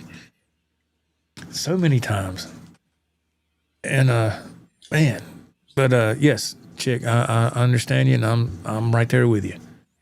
Decatur says, I quit going to the one in Greenville. It was always a fail. The one in Spartanburg has been okay. Yeah, I like Ralph and I did a video there. It was good. Yeah. It's just larger. At least double a Greenville. Oh, yeah. Yeah, the one is in Spartanburg is great. Our experience there was fantastic. And actually, the manager at the time, I don't know if he's still the manager there today, he watched our video, Ralph, of our Guitar Center review at Spartanburg, and he left a comment on that video and said he appreciated the kind words, and if we ever came back and wanted to purchase something, he would give us a discount. Cool, man. That's what he said. But now, if that was really the manager commenting, I can't prove that. Right. But I just said, well, thank you very much for watching, because what am I going to do? Hey, man, who's the manager? Did you leave a comment? I'm not going to go through all that. Did you leave a comment? Yeah, did you really mean that? I'm not going through all that. But if it was legit, I really appreciate that. Mr. Edwards says, I love Better Call Saul. And then the Nobody movie. Yeah, that was great. Yes. Let's see. Tear it up. What, me? Yeah, you. Oh, Lord. Oh, man. Let's see. Andy Dion. Hey, Andy, what's going on? What the TV show? Why? Because I was like, yeah, it's all right. No, why? yeah, I mean, I don't, yeah, that's a good question. What shows did impress you, man? Man, Landman's a great I love show. that show. I love that show. What's the one with Sylvester Stallone? Oh, Tulsa King. I have not watched that yet. Yeah, that's I've heard a lot of good things about an it. extra in one of those episodes coming up the new season, so that's why I'm waiting for. See what my Okay. son, he's supposed to be in there riding a bike and then he falls off or something. I'm like, well, I don't see that. But anyway, I like that show. Wait a minute. Your son Dylan's gonna be an extra in Alex is going to be in an episode of Tulsa King as an extra? Yeah. Mm-hmm. Wow. I know, right? His little acting career's doing something, so it's cool. Dang. That's freaking impressive. Oh, right. I asked him, I said, did you get to meet Sylvester Stallone? He said, no, that was a whole nother side of the place. They wouldn't let you let you get near him. Okay. Yeah, I imagine not. Well, his foot's in the door at least. That's true. Mayor of Kingstown's good too. I haven't watched that either. Let's see. Scott from New York, and stories like this is why mom and pop shops blow Guitar Center out of the water. Yeah. This is true. Every mom and pop we've been to, the people have been fantastic. Great people, every single one. Absolutely. Absolutely. They have a passion for what they're doing. Yes, they do. Yes, they do. Rico B chimes in, Joe, I've been 100% successful contacting the store, asking for the store manager, and asking for a discount. Emphasize what the listing condition was. Yeah, I will definitely have to reach out to somebody, yes. Boroland, hello. I've been on a kick trying to buy vintage blackface Fender amps. Nice. Edwin Crane says, awesome, Guitar Shot rules. Yeah, that's a great store. Great store. Let's move down to Matt Axman. He says, Sweetwater has been great for me. First class operation. Oh, yes. Yeah. We can attest to that. We can vouch for that. They have a great cafeteria too.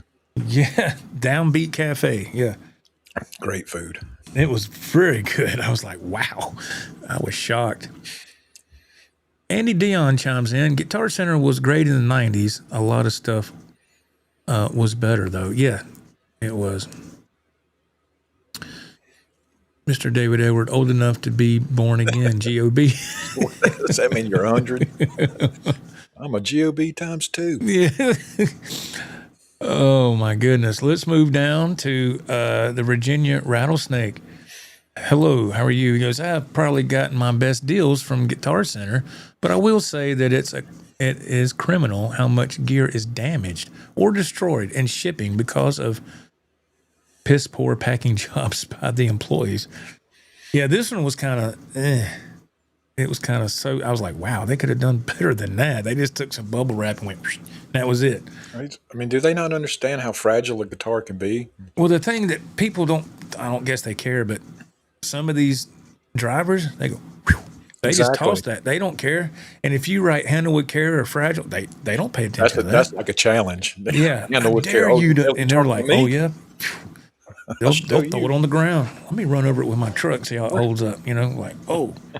We're like, dang. Oh, please don't do that. But Mr. Kerry Crouch, Ralph hit the nail on the head where the guy at my GC named Patrick, and after he left, it never was the same.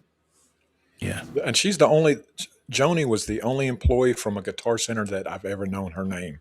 I didn't bother to know anybody else's name because nobody else impressed me like she did. She was just perfect employee. Yeah, she was a nice lady. Took her time with the customers, and that's what's missing. Joni loves Chachi. The reunion.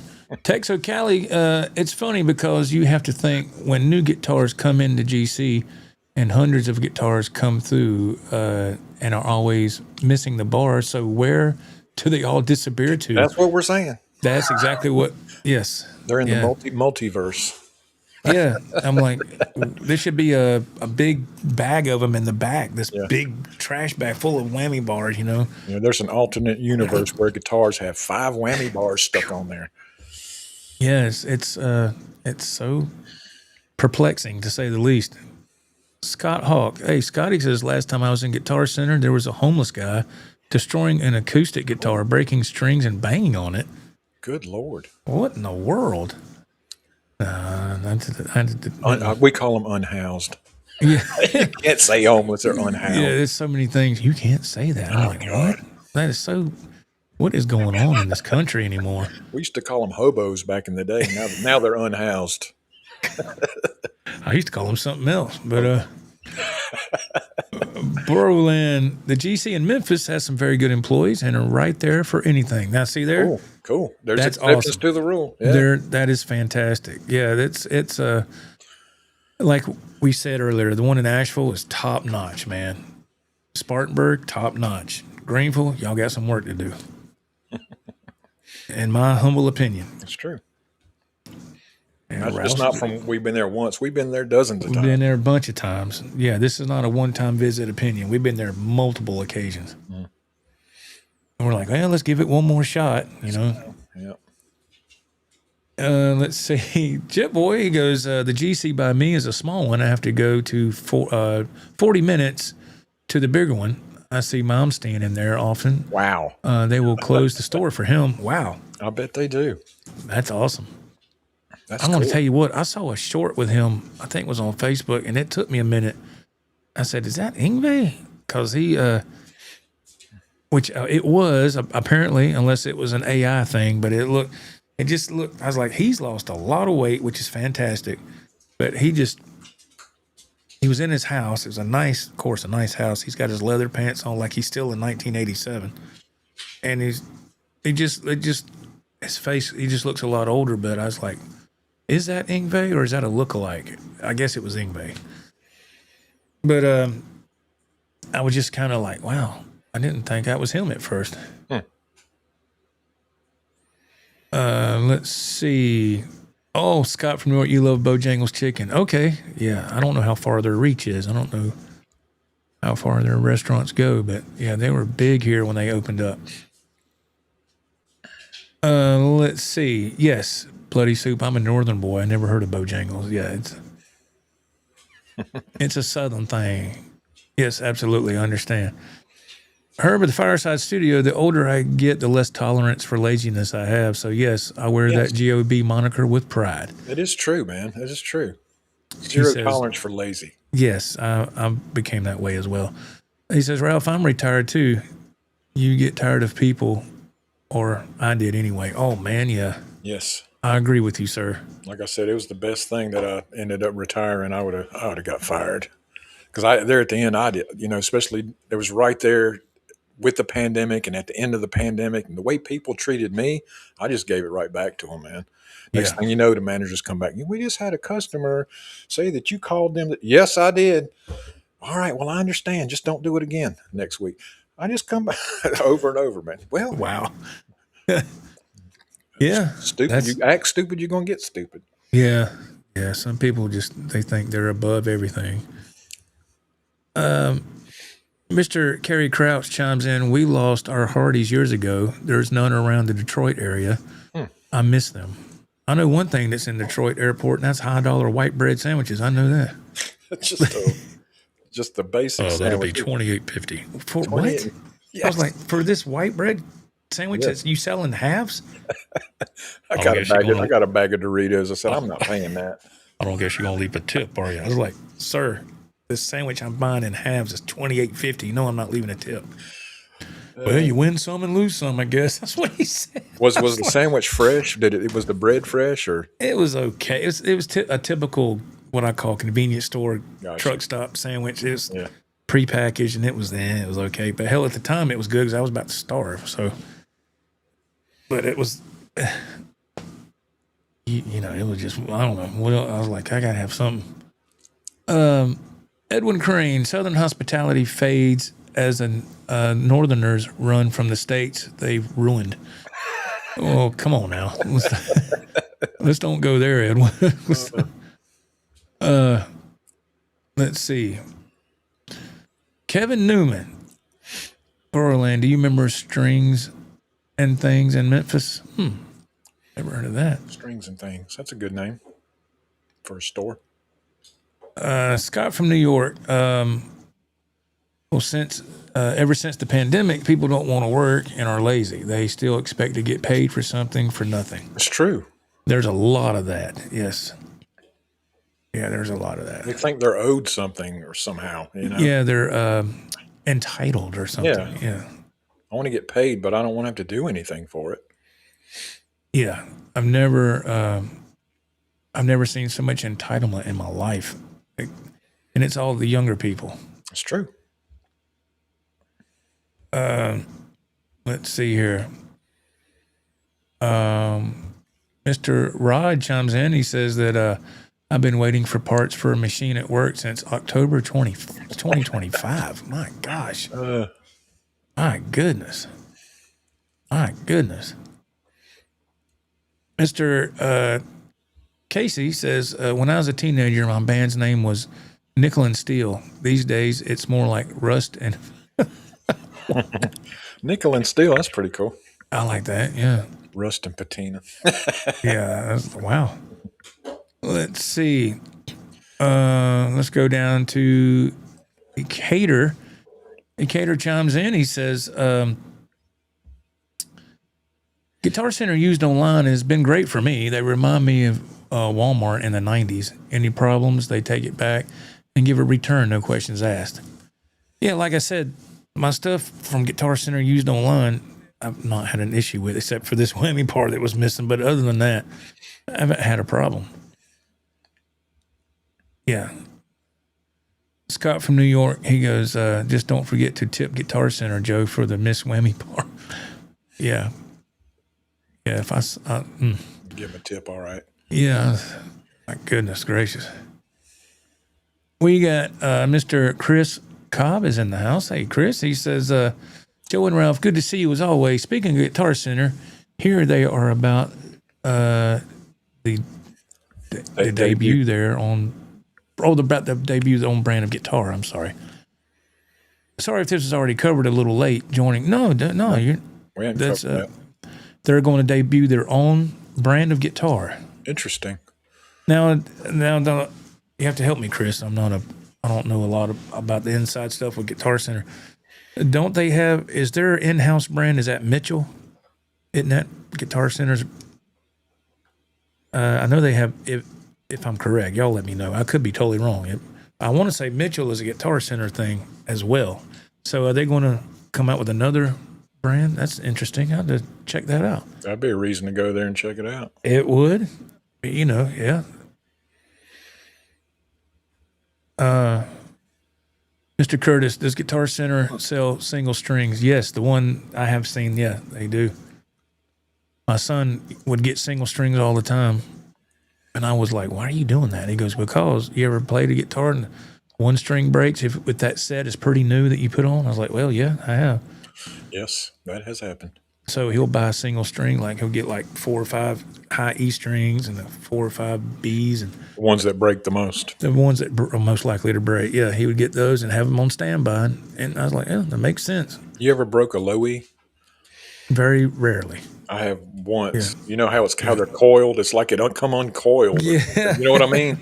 Yeah, like a slinky, man. It's like what the hell I went on there? Yeah, people if they don't know what a slinky is, you're not a GOB. So that's true. Slinky. One for a girl and a boy. Yes, sir. Let's see. We got Jeff C in the chat. When buying new guitars from GC, I always ask for one to ship directly from warehouse and factory sealed, not from a store. Interesting. That I never thought about that. I didn't know you could do that. Yeah, I didn't either. Yeah, I didn't know that you could do that. I didn't know that was an option. I guess, yeah, if it's new, yeah, I guess you can. Let's see, Mr. Kevin Newman. Joe, if you're mad at Guitar Center, don't go to Walmart or drive through fast food. You'll really be mad. I stay out of Walmart. Yeah, only if I absolutely have to. Yeah, it and has to be a necessity. It has to be a necessity. I hate Walmart. You don't have to keep in mind, I delivered there for years, dealing with different. How should I say? I got to keep this. We got young people watching. Keep it on a good level. I've dealt with receivers that were not very pleasant at times, and they weren't happy unless they made you miserable. Then they like, ooh, I got them. So, and the quality of the clientele, of course. Yeah. And then I think there's a whole channel dedicated to it called "People of Walmart" or something like that. The people you see at Walmart. Yeah, it's something else. Mad Axman chimes in. Anybody remember Mars Music? Yes, I do. They occupied the same building Guitar Center does now. I remember Mars Music back in Charlotte when I lived there. And I remember the name, yeah. Yes, and they were around for a while. And the story I remember hearing, the guy that owned that company, something bad happened. I mean, of course, they all went under. Mars Music was gone, and then Sam Ash took that space. And I went back when it was Sam Ash, and then I walked in, and I was like, they didn't change nothing. They just took the guitars out, all the gear, and Sam Ash put their stuff in, and they didn't redecorate or nothing. I thought that was kind of wild. They just, changed the names outside and maybe a couple of names on the inside, but everything else, which I get, but I thought maybe they do like this major kind of renovation or something, but or update, but they didn't. And I was like, okay. Let's see. Downtown AJ Brown. Joe, do you realize you haven't said Godo in the last 3 or 4 podcasts? That's true. I didn't know that, man. Joe was in a Godot drought. Yeah, I'm sorry. Yeah. Edwin Crane. They are unhoused hobos. Yes. That's true. Hobos. Yeah. Texo Cali Station, man. He says, I think Ralph had asked if I was an official GOB, and that reminds me, I wanted to ask if I could change GOB to good old boys because not everyone is grumpy. But I think we got a lot of good old boys. Yeah, sure. You call it whatever you want. Sure, man. It's up for interpretation. You call it what you want. Yeah, whatever you want to do, my friend. We're just having a good time and we're just goofing poking fun. We're not grumpy all the time. Let's see here. He says, Ecater says, speaking of Bojangles, how about those Bowberry biscuits? They're good. They are. They're good. I know, and I don't even like blueberries, and they're good. I'm not a fan of blueberries either. But, all right, Mike E. chimes in. Let's see what he's got to say. And after working at UPS Distribution Hub a long time ago, I am appreciative for any item that ever arrived to me undamaged. Wow. Loaders, a lot. Loaders don't care. See, thank you, Mikey, for that inside information. Thank you. Yep. Thank you very much. Let's see. Scott from New York. I bet you guys missed the Red Roof Motel Hell. No. I love it for the experience, but I would never go back. I mean, those are forever stories, man. Come on. I mean, I will never forget those. Forget that experience. Oh, wow.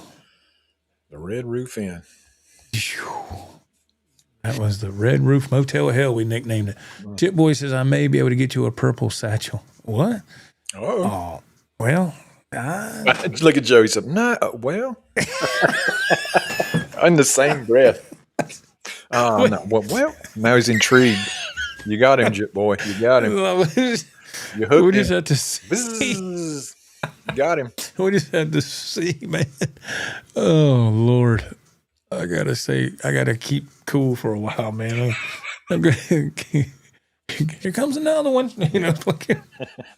Next thing sound you hear is like, oh. Yeah. All right. Mike E. Mike E. I remember before COVID, I ordered a new guitar from Musician's Friend, and they sent me a floor model from a Guitar Center. I sent it back and never ordered from either of them again. Ooh. Man. Man, oh, man. Let's see. Let me go to text. So Callie, today's his birthday. Dudes, I did have an awesome birthday. I got what I asked for. They are special headphones that work underwater while I swim. Wow. Is that a Bone conducting. Shocks bones conducting? Thank you. Headphones do exist. I looked into it. They are real. Well, congratulations, man. It is wild, man. It conducts through your bones like that. That's a trip, man. Let's see. The science behind that, but That's Jet Boy says, I know the Steel Panther manager, but no promises. Wow. Wouldn't that be something? Well, yeah. You don't have to go out of your way, man. That's but that's cool that you even have a connection with that. I don't know anybody. I just Ralph and my family. That's it. Yeah. Let's see. Let me go to the text of Callie. He says that now I can do my laps from my aquatherapy from my bad hip with music instead of silence. It works with MP3s and has 32 gigabyte capacity. I have about 30,000 MP3s, no joke. Could open my own internet radio station. Wow. Yeah, music makes everything better, man. Whether you're exercising or whatever, music helps you get through it just a little bit easier. Absolutely. Yes. Thank God for music. Chris Cobb says, I think you're right, Joe, but I heard the GC CEO talking about they were working on something. I was talking about Mitchell, their brand, Guitar Center's brand. Working on something, an innovative brand of guitars that will change the sub 1,000 guitar market. I heard Phil McKnight mention it as well. Okay. Thank you. That's interesting. All right. Let's move down to Mr. Ted Fair. Chimes in. He goes, how do the Fishman pickups sound compared to something like a JB or a Tone Zone? To me, it's a different beast altogether.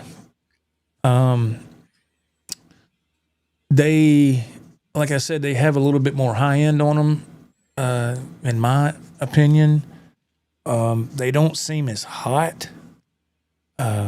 They're okay, but they don't seem quite as hot as maybe a Tone Zone or a JB. It's just a matter of preference. It doesn't mean, is it a deal breaker? No, absolutely not. Because in my opinion, you just step on an overdrive pedal, exactly, and you get all the gain you want. But hook whatever effects to it and fix it. But they sound. It sounds great. I mean, to me, I love it. I mean, the tone and the playability, to me, is fantastic. My son has the same guitar, just a different color, and he said, "Let me know what you think about that guitar, those Fishman Fluence pickups." And yeah. So I've had a lot of people ask me that, and I like them. I do. Yes. Mad Axman chimes in. He goes, when Guitar Center first opened, they had salesmen everywhere. And now if you ask for somebody, all you hear is an echo. Hello, hello, hello, hello. Oh, my goodness. Let's see. Mr. Carrie Crouch, we are the Mars Music here. It was a great store while it lasted. The one near me had a stage where they would have live jam sessions. Wow. They actually had a small stage at the Guitar Center in Greenville. I remember a long time ago seeing it. They had it. Can you believe that, Ralph? Small as that store is. Yeah. They had a little stage set up with the lights, and I was like, oh my God, they having a battle of the bands here or something? If you walked in, was it to the left or the right? It was straight ahead. Straight ahead. Wow. You know where the checkout station is, where they have the cash register? It was there. Okay. It was there, and so they must have had that's obviously wasn't there then.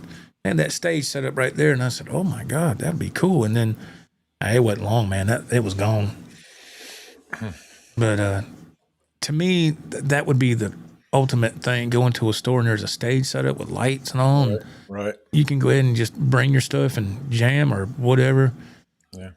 You know, I They still have like to. I still like to put my drums up on a little drum riser and have Yes, we one of need those to. those rack with lights on them and Oh stuff. God. Yes, I am that guy that would Oh put yeah, that in that'd my be house. awesome. I am Oh that God, person. that'd be awesome. I am that I'm person. all for that, man. Yeah. Oh yeah. Tex chimes in. He says that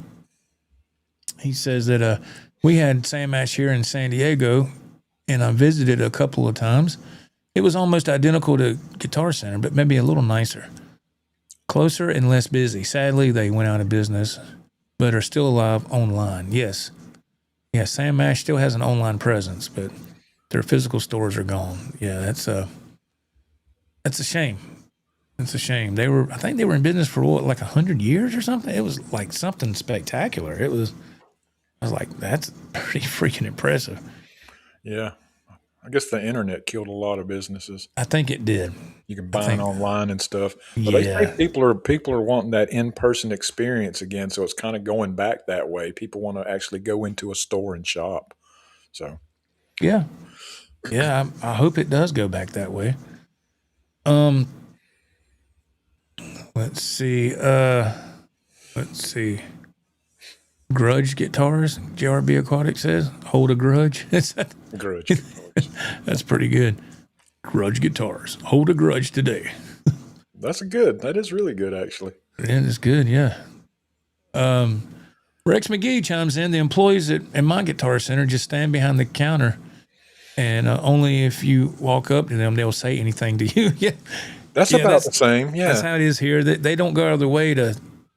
There's Hey, three or can I four of help them you? just around corralled inside the little checkout area, and if you go up there, they'll answer your question or help you out. But they don't come up to you anymore. They I have it kind to of me. I prefer that though. If I need something, I'll let you know. I can take it or leave it. The funny thing, when I went in there one time looking around, I was, I was going to make a video and all that, and I looked, and there's a few of them over here, and they were all young people, and all they talked about was, well, man, I got a gig next week. Oh, you do? Yeah, I got one tomorrow, and that's all they kept talking about. Yeah. And they weren't working. They weren't doing anything. They were just standing around. They weren't doing anything. I was like, I don't know. I was raised in a different way. When you go to work, don't just stand there and not do nothing. Oh man, the time goes by so slow if you're doing nothing. I want something to do.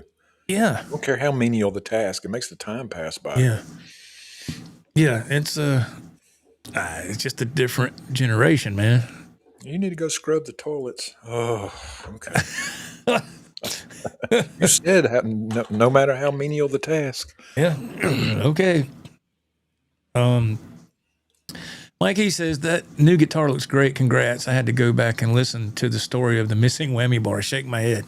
Yes. Thank you, Mike. Yes.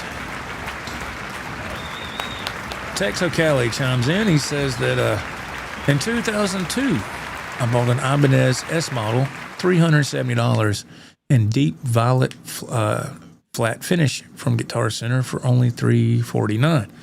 I basically stole it and put it on layaway. 3 months, affordable payments of $120 each. I still have it now. I remember layaway. They still do that.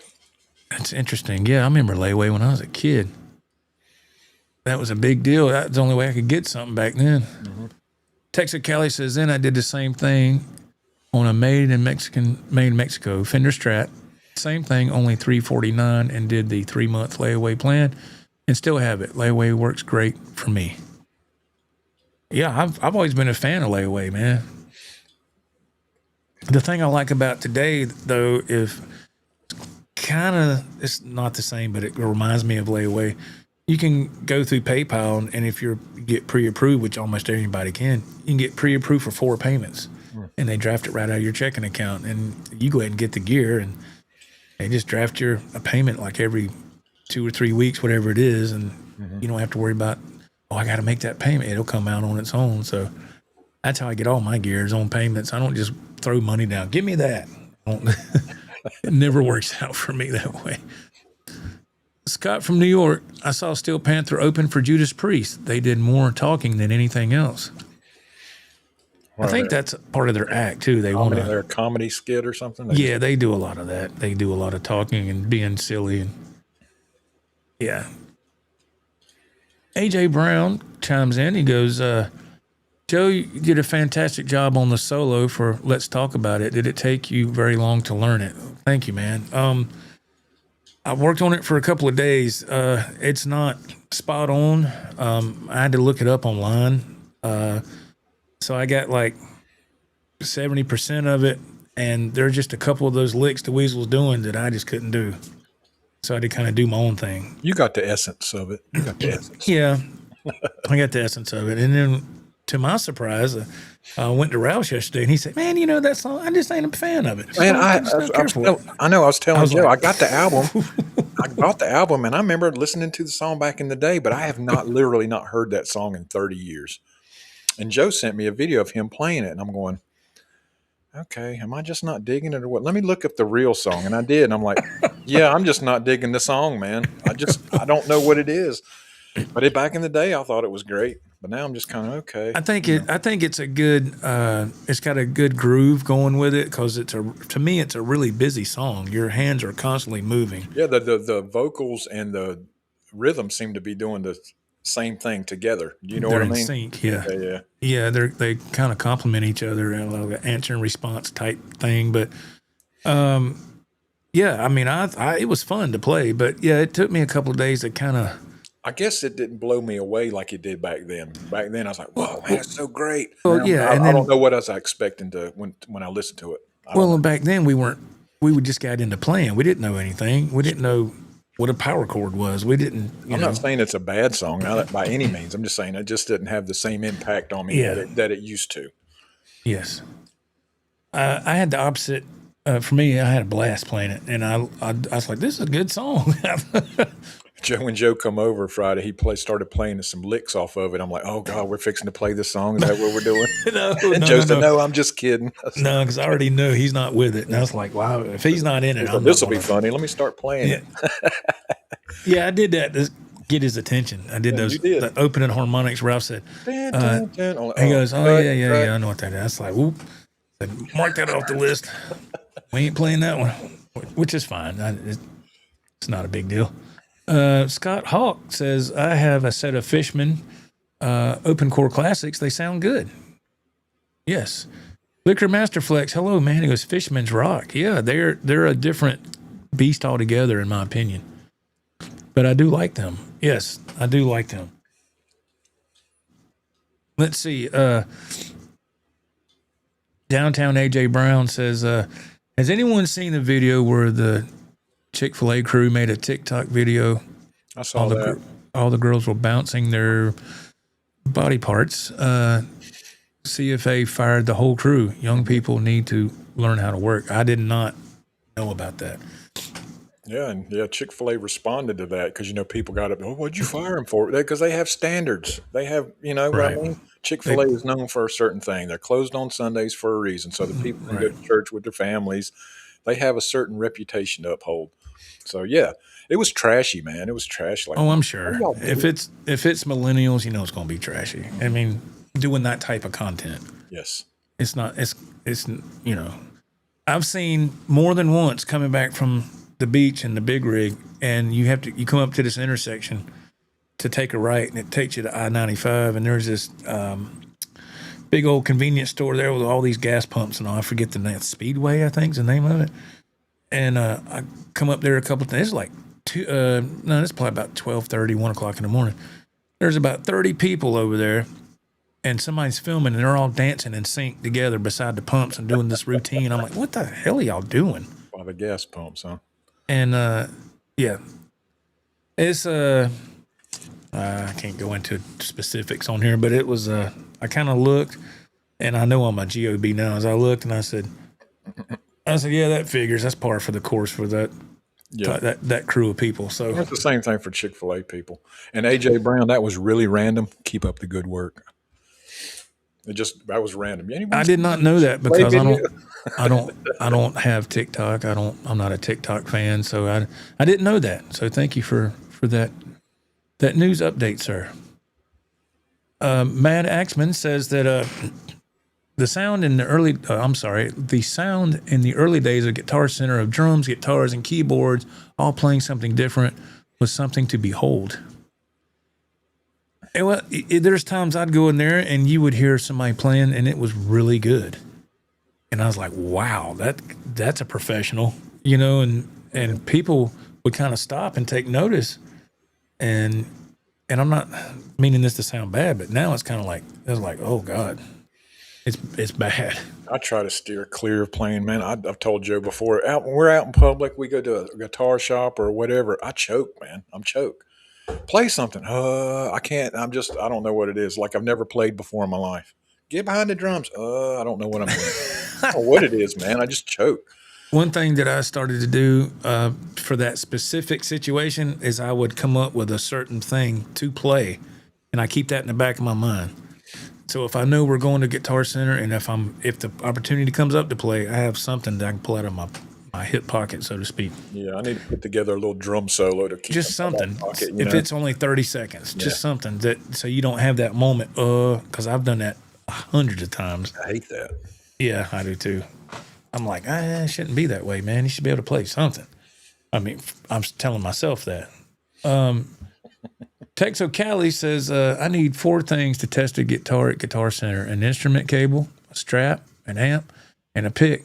Get me those 4 things and leave me alone. And a tuner. You got to throw that in there too, because their guitars won't be in tune. And a whammy bar. Yeah, if you need a whammy bar, good luck with that.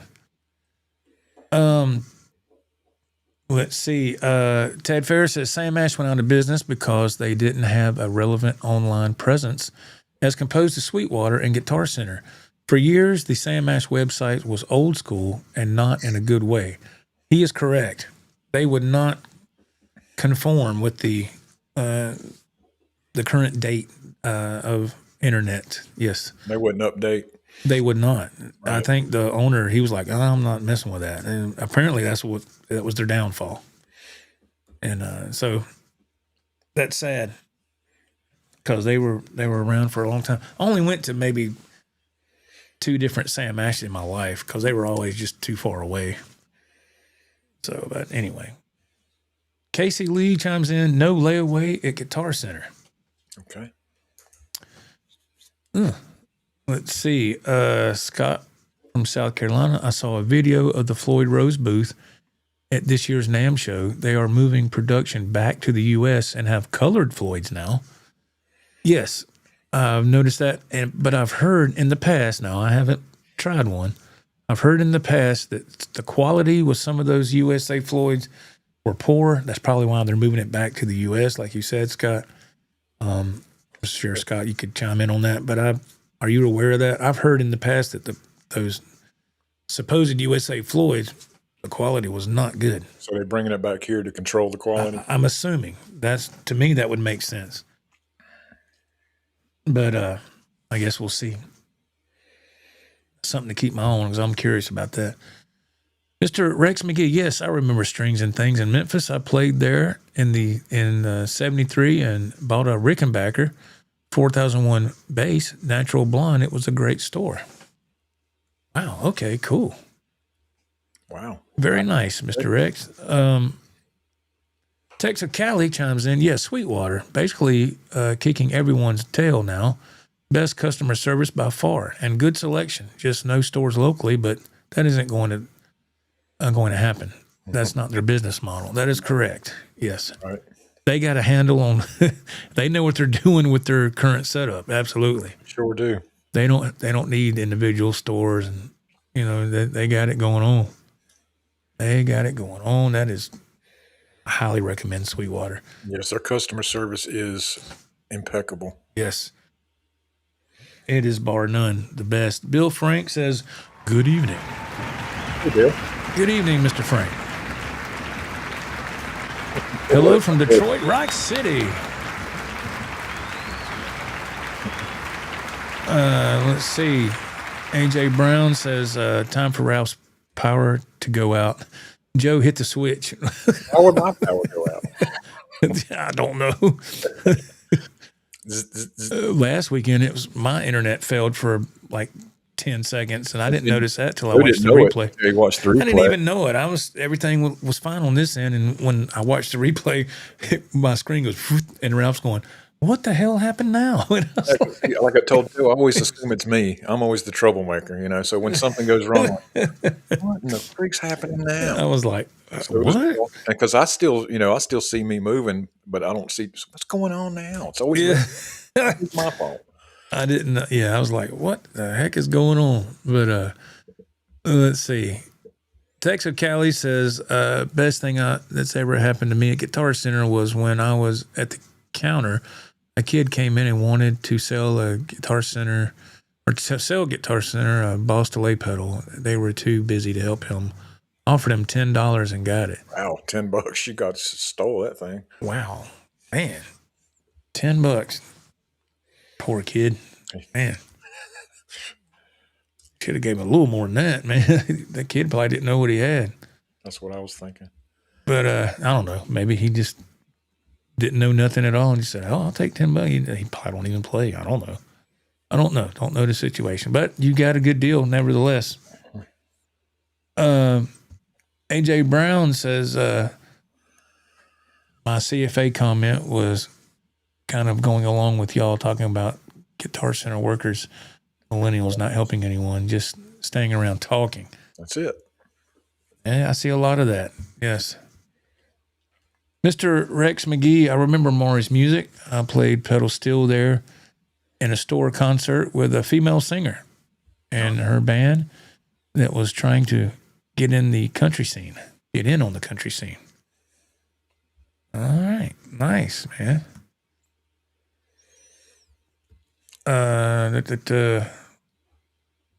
Scott from New York.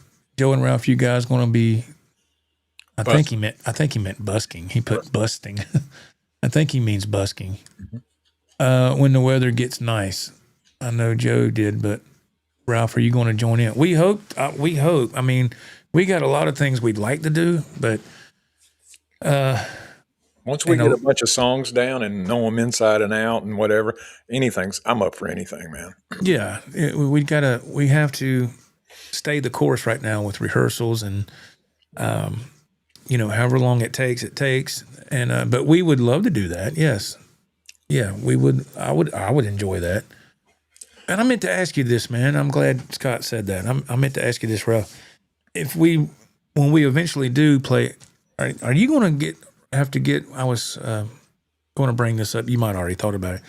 Would it be good if you got like like we had the Alesis SR16 back in the day, the drum machine you would play. Mm-hmm. Well, now they got the bigger ones that you can use drumsticks and just hook that up to your drum amp. Would you possibly want to get something like that? It'd be so much easier to use that if we played out somewhere. Well, for that, I would think a small, when I say small, a small acoustic set, the bass drum, a snare, maybe 2 toms, and a couple cymbals. Just a small setup to play. Okay. I didn't know what you was wanting to do. Something like that. Because I was like, it's a lot of cables on this thing. Yeah. And you gotta think about transportation. Like, can you fit that in your car? And I could transport it. That's not the issue, but it's a lot of stuff to unhook, though. It's a lot. It is. So you would go for just I think so. That was just since you asked the question, that's what initially popped in my head. A small acoustic set. Okay. I don't mean a small child set. I just mean no, I got you. A condensed version of one. Yeah. I got you. I meant to ask you that weeks ago, and I just forgot. Kevin Newman says, Joe, are you having seller's remorse yet? Those were sweet Hendrix models. No, sir, I am not. No, yeah, they're absolutely amazing. But truth be told, they sat in the case for a long, long time. And they just didn't get played. So I had to do what I had to do to raise the money I needed to get what I wanted. So, but no, sir, no seller's remorse. No. Have I had seller's remorse in the past with stuff that I sold? Yes. But with this, surprisingly, no, I have not. No seller's remorse at all, sir. Yeah, he retyped the question. Chris Cobb, he says, Joe, I miss seeing that pink PRS quilt top you had in the background a while back. Beautiful color. Yes, thank you. Yes, it's in the gig bag. Cotton candy. Yes. Yes. I need to break that guitar out and play it some. Yeah, that's a great playing guitar. Thank you, Chris. Yeah. Wonderful guitar. I need to give it some playtime, man. Give it some love. It's a all those PRS guitars are phenomenal. Matt Axman 44. Joe, do you know anything about EMG HZ pickups? I bought an Epiphone V that has them. Wondering what you think about the EMG. I'm not an expert on stuff. All I can say is the EMGs that are the active pickups, EMG 81. I think the HZ are the passive pickups. I think, Ralph, that's what's in your Zach Wild model, I believe. It's true. And but I don't know a lot about them, sir. I thought they were okay. I mean, that Zach Wild model I've played before, and those EMG HZs were great, and they were fine. I liked them. You know, I think they do fine. I really do. I think the EMG 81s, you get a little bit more kick out of them that they're active pickups, but that's just my little opinion, man. But the EMG HCs are, from what my experience, were great. I didn't have an issue with them at all. Joe, do you stream this on live on Facebook as well, or no? No, sir, just YouTube. I used to do YouTube and Facebook, but I don't get any. I don't get any traction on Facebook. Nobody pays it no attention. So Gotcha. I just cut that off altogether. Let me go back to text. So Callie, he says, Joe, I think I heard you say you ordered a Satchel guitar the other day, but I didn't hear you say if it had arrived. But I'm certain that you will have an unboxing video for us and play it. Okay, apparently Tex has not seen the video that I put out earlier today. Or have you been watching the stream tonight at all? It's right there, man. It's right there, sir. Mm-hmm. And it is a great playing guitar. And I went to Ralph's yesterday, and we did a rehearsal video. If you watch that video, you'll see the guitar in action. Mm-hmm. Yes, sir. Did I do an unboxing video? No, sir. I didn't have time to. You didn't have time, yeah. I didn't have time to do that. No, sir. I didn't have time to do none of that. He had to unbox it and get to rehearsal. Yeah, I had to go, man. Had to get down the road. When I first plugged it in was at Ralph's house. That was the first time it was plugged in, and I was like, I hope this thing works. Mikey, my parents are divorced, so I have two brothers that are 24. One is like me and has his own business already. The other has a degree but is afraid to leave the house or get a job. Strange generation. Wow. Yeah. That is a dramatic change difference between the two. All right. Texo Cali says, Ralph, is that a decibel meter behind you or is that a clock going crazy? That is a clock going crazy. It's 388. No, it's 655.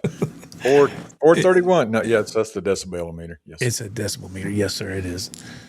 Do you need to know how loud it is for some reason? Yes, sir. When we play live over there, we want to see how loud we are. Yeah, yes. We just had it. I just turned it on, thought it'd be, because we talked about it at the beginning. And I read all the dangers of the different decibels. Yes. 120, yes. You go deaf permanently, apparently. That's what they say. Yes. We were hovering around 105, 103. Yes. Yeah. Clock going crazy. I'm going back in time. Yeah, going back in time. When it hits 88 miles an hour. Scott from South Carolina, do you think the Satchel design is a knockoff of the Lynch Tiger Stripe? Yes, I do. Yes, I do. And I want to say it's like that for a reason because of Russ Parrish is a huge George Lynch fan. That's my guess. I don't know, man. Bill Frank, he says, Joe, what do you do to the new guitar? Or what do I think? It's amazing guitar. I love it. Yes. It's absolutely incredible. Yes. The only thing you did was change the strings, wasn't it? Yes, I changed the strings. Did I need to do any additional setup? No, sir, I did not. No. got very fortunate with that. I did have to raise the action just a touch. I'm sorry. Yes, I did have to raise the action just a touch. And but that was it. Yeah, and put a whammy bar on it because it didn't come with one. Yeah. So any kind of major setup, I didn't have to do that. But it's a fantastic guitar. Yes, very, very cool, very awesome. And I highly suggest it to anybody that's interested. Yes. 4 out of 5 dentists. 4 out of 5 guitar players say.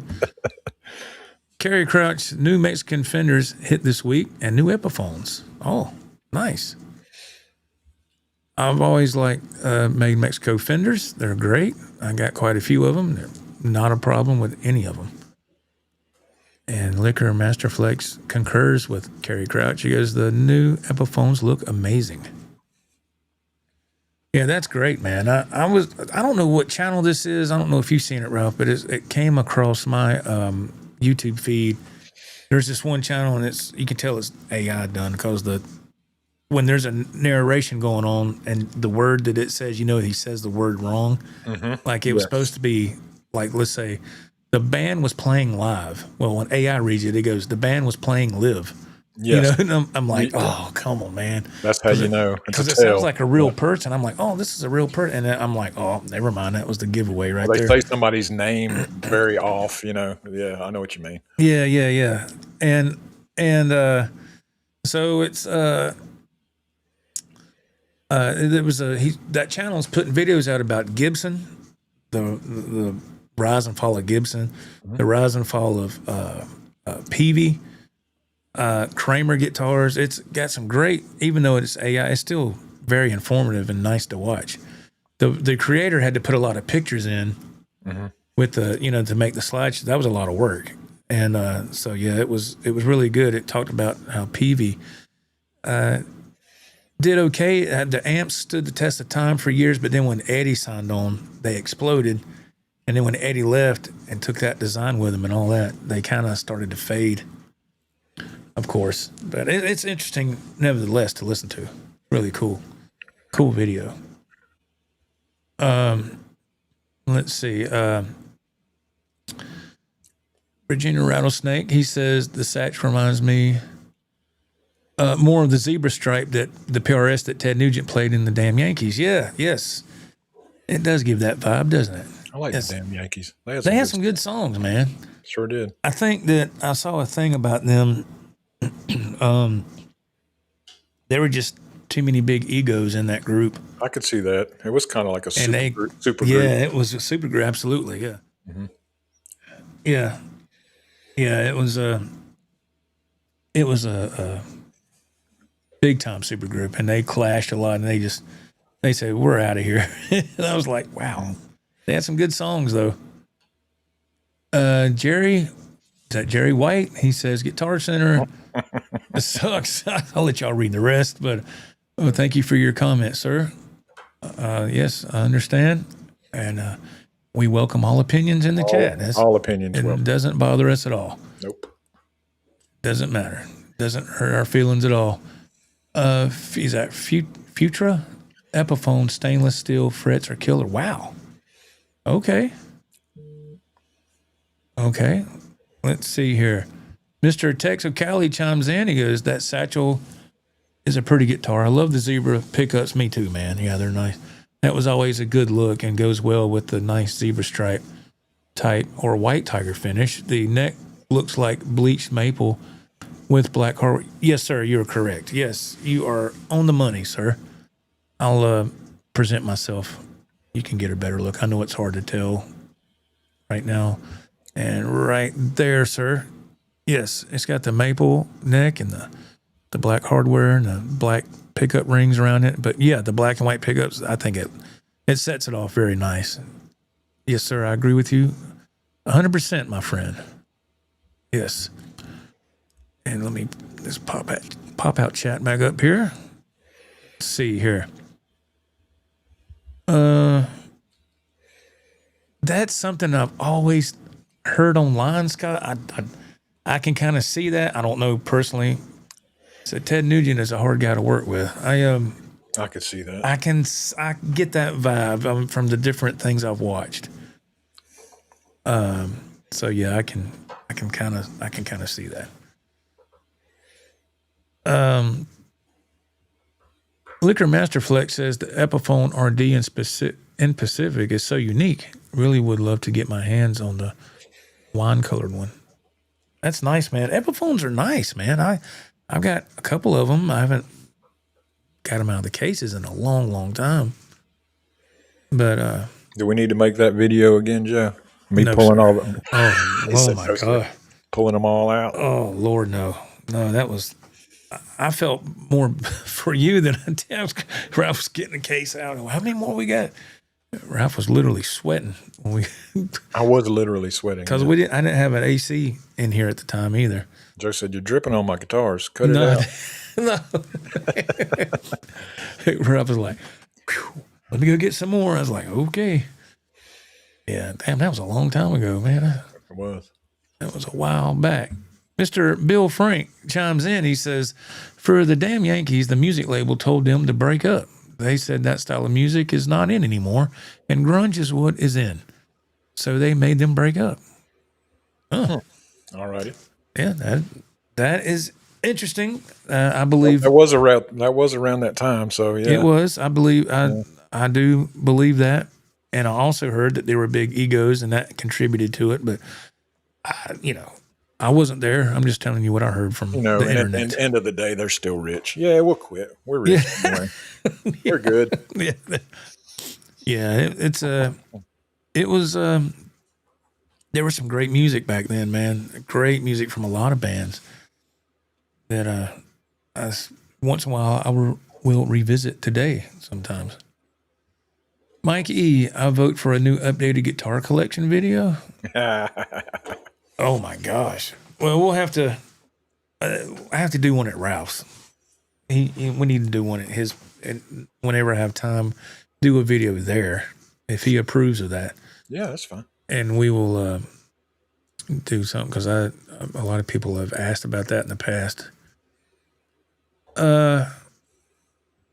Scott from New York, the record label paid the damn Yankees $1 million to cancel their next album. Good God. $1 million collectively or a piece? I don't know. Wow. That is interesting. Mr. Jeff C says that, have you ever played a Gibson Firebird? No, sir, but I did have 2 Epiphone Firebirds. If that counts for anything, I don't know. I love mine, but it does take some getting used to. Yes, that's why I sold mine. They were the shape. Yeah, they're a lot longer than your regular scale guitar, than your 25.5-inch scale, I guess. But I got them because I was on a Leonard Skinner kick at the time. Gotcha. And I got them, and I just it was one of those things where I was like, all right, cool. And after I played it a few times, I was like, this just ain't working. Because the pickups, they just weren't hot. They're kind of weak for my taste. The Warren Cherry was beautiful, but you couldn't access. It had 22 frets on it, and you could not, no matter what you did, you could not get to that 22nd fret because that lower horn wasn't shaved off enough. Yeah. And I was like, well, that ain't going to work because I do go up that high on the register, and I need to hit those notes. It's like a skeleton guitar. Yes, that's why I don't play it. And so I sold the Warren Cherry. I sold it, and then I had Tobacco Sunburst. I had that. I ended up taking it to Cornerstone and trading it. They had it for maybe a week, and it was sold. Somebody bought it, but you could access everything on that fine, but I just couldn't vibe with that guitar. It kind of had that, to me, it kind of had that neck dive situation. Yeah. Where it was just not evenly, the weight wasn't even. So these were guitars that you purchased sight unseen. You didn't play them first. You just ordered them? No, I saw them on Reverb. I saw the pictures. But you never held one before? No, I did not. Okay. That was when I got those guitars, that was the first time I'd ever held a Firebird. Gotcha. They were cool. I had to order a case for it because they need their own case because they're just long. They're a lot, like I said.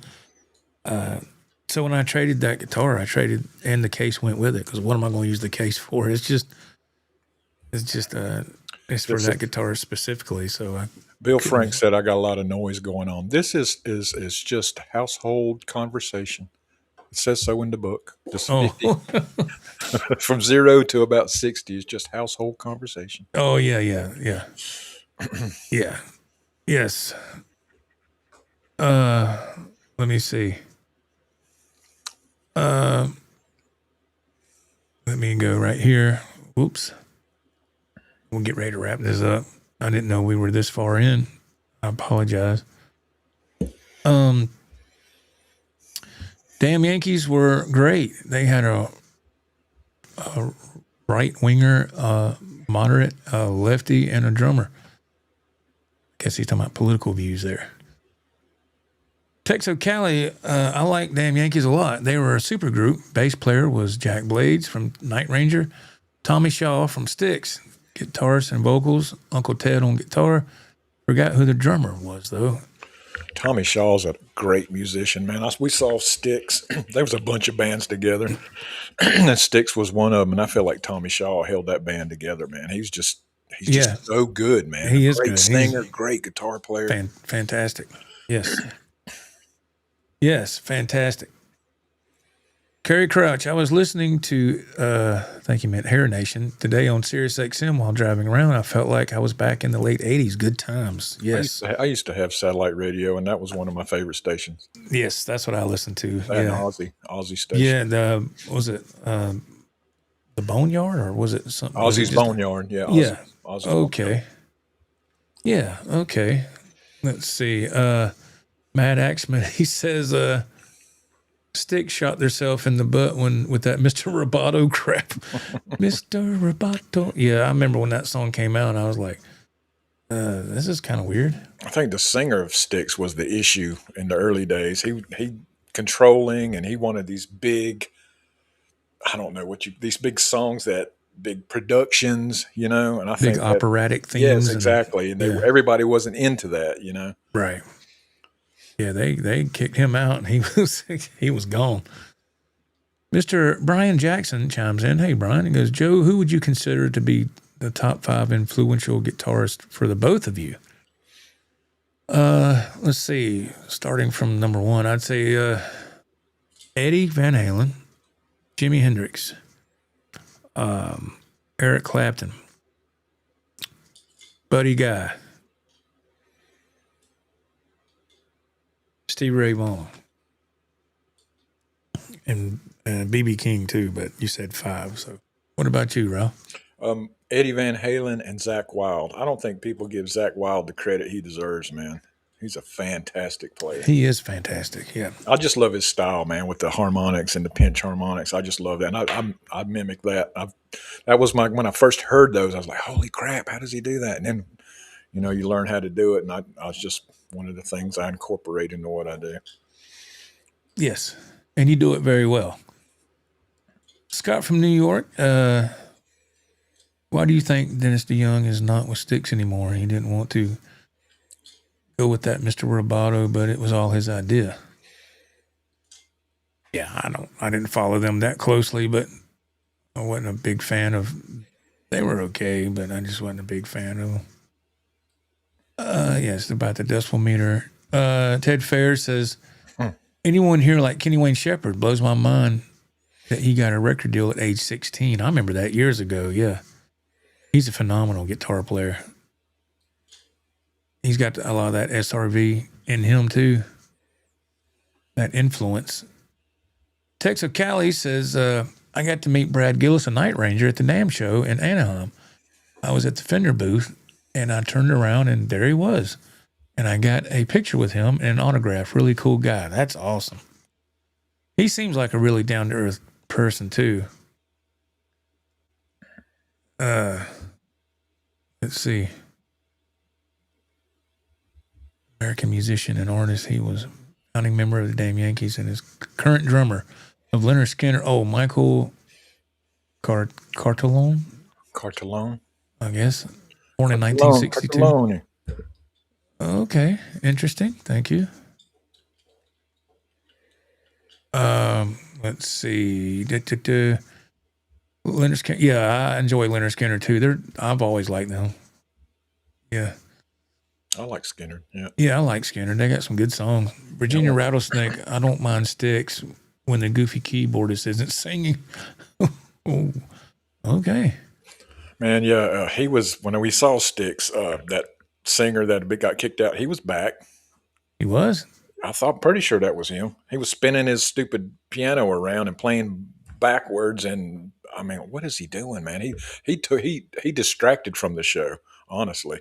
Everybody else was amazing. He was just, I mean, literally spinning his keyboard around, and what are you doing, dude? It's in the circus. Dun, dun, dun, dun, dun, dun, dun. Exactly what it was like. Step right up. Step right up. Oh, man. Let's see. Let me get these last couple comments here. Let's see. Dennis DeYoung destroyed Sticks. All right. Let's see. Mr. Kevin Newman says Joe Guitar Center has a used Kramer Ritchie Sambora model made for you. Oh, Lord. Oh, my goodness. Texo Cali.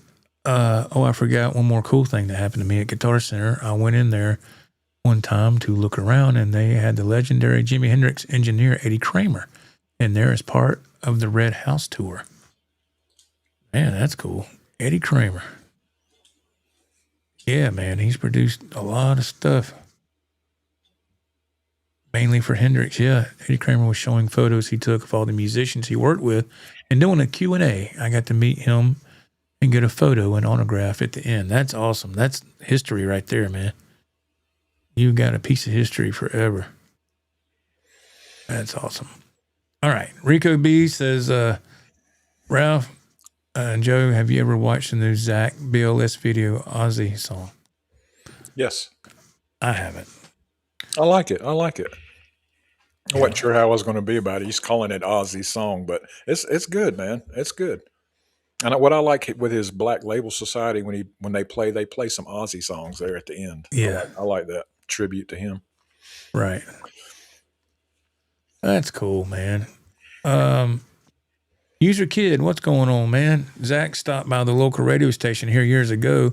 He was playing a show in town and brought an acoustic guitar to the station. He ripped on that acoustic like it was nobody's business. Yeah, he can throw down on an acoustic, man. Big time, big time. I was like, dang, man. All right. All right, Mr. McGee, thank you very much. And we have hit our mark. We went past it. Once again, this has flown by. It's been an amazing, absolutely amazing show. Yeah, thank y'all so much. So much. Yeah, it keeps it going. It keeps the chat. Thank you to everybody who took the time to participate. Everybody. And happy birthday to Texas Cali once again. Today is his birthday, man. I hope you have a wonderful rest of your day and happy birthday.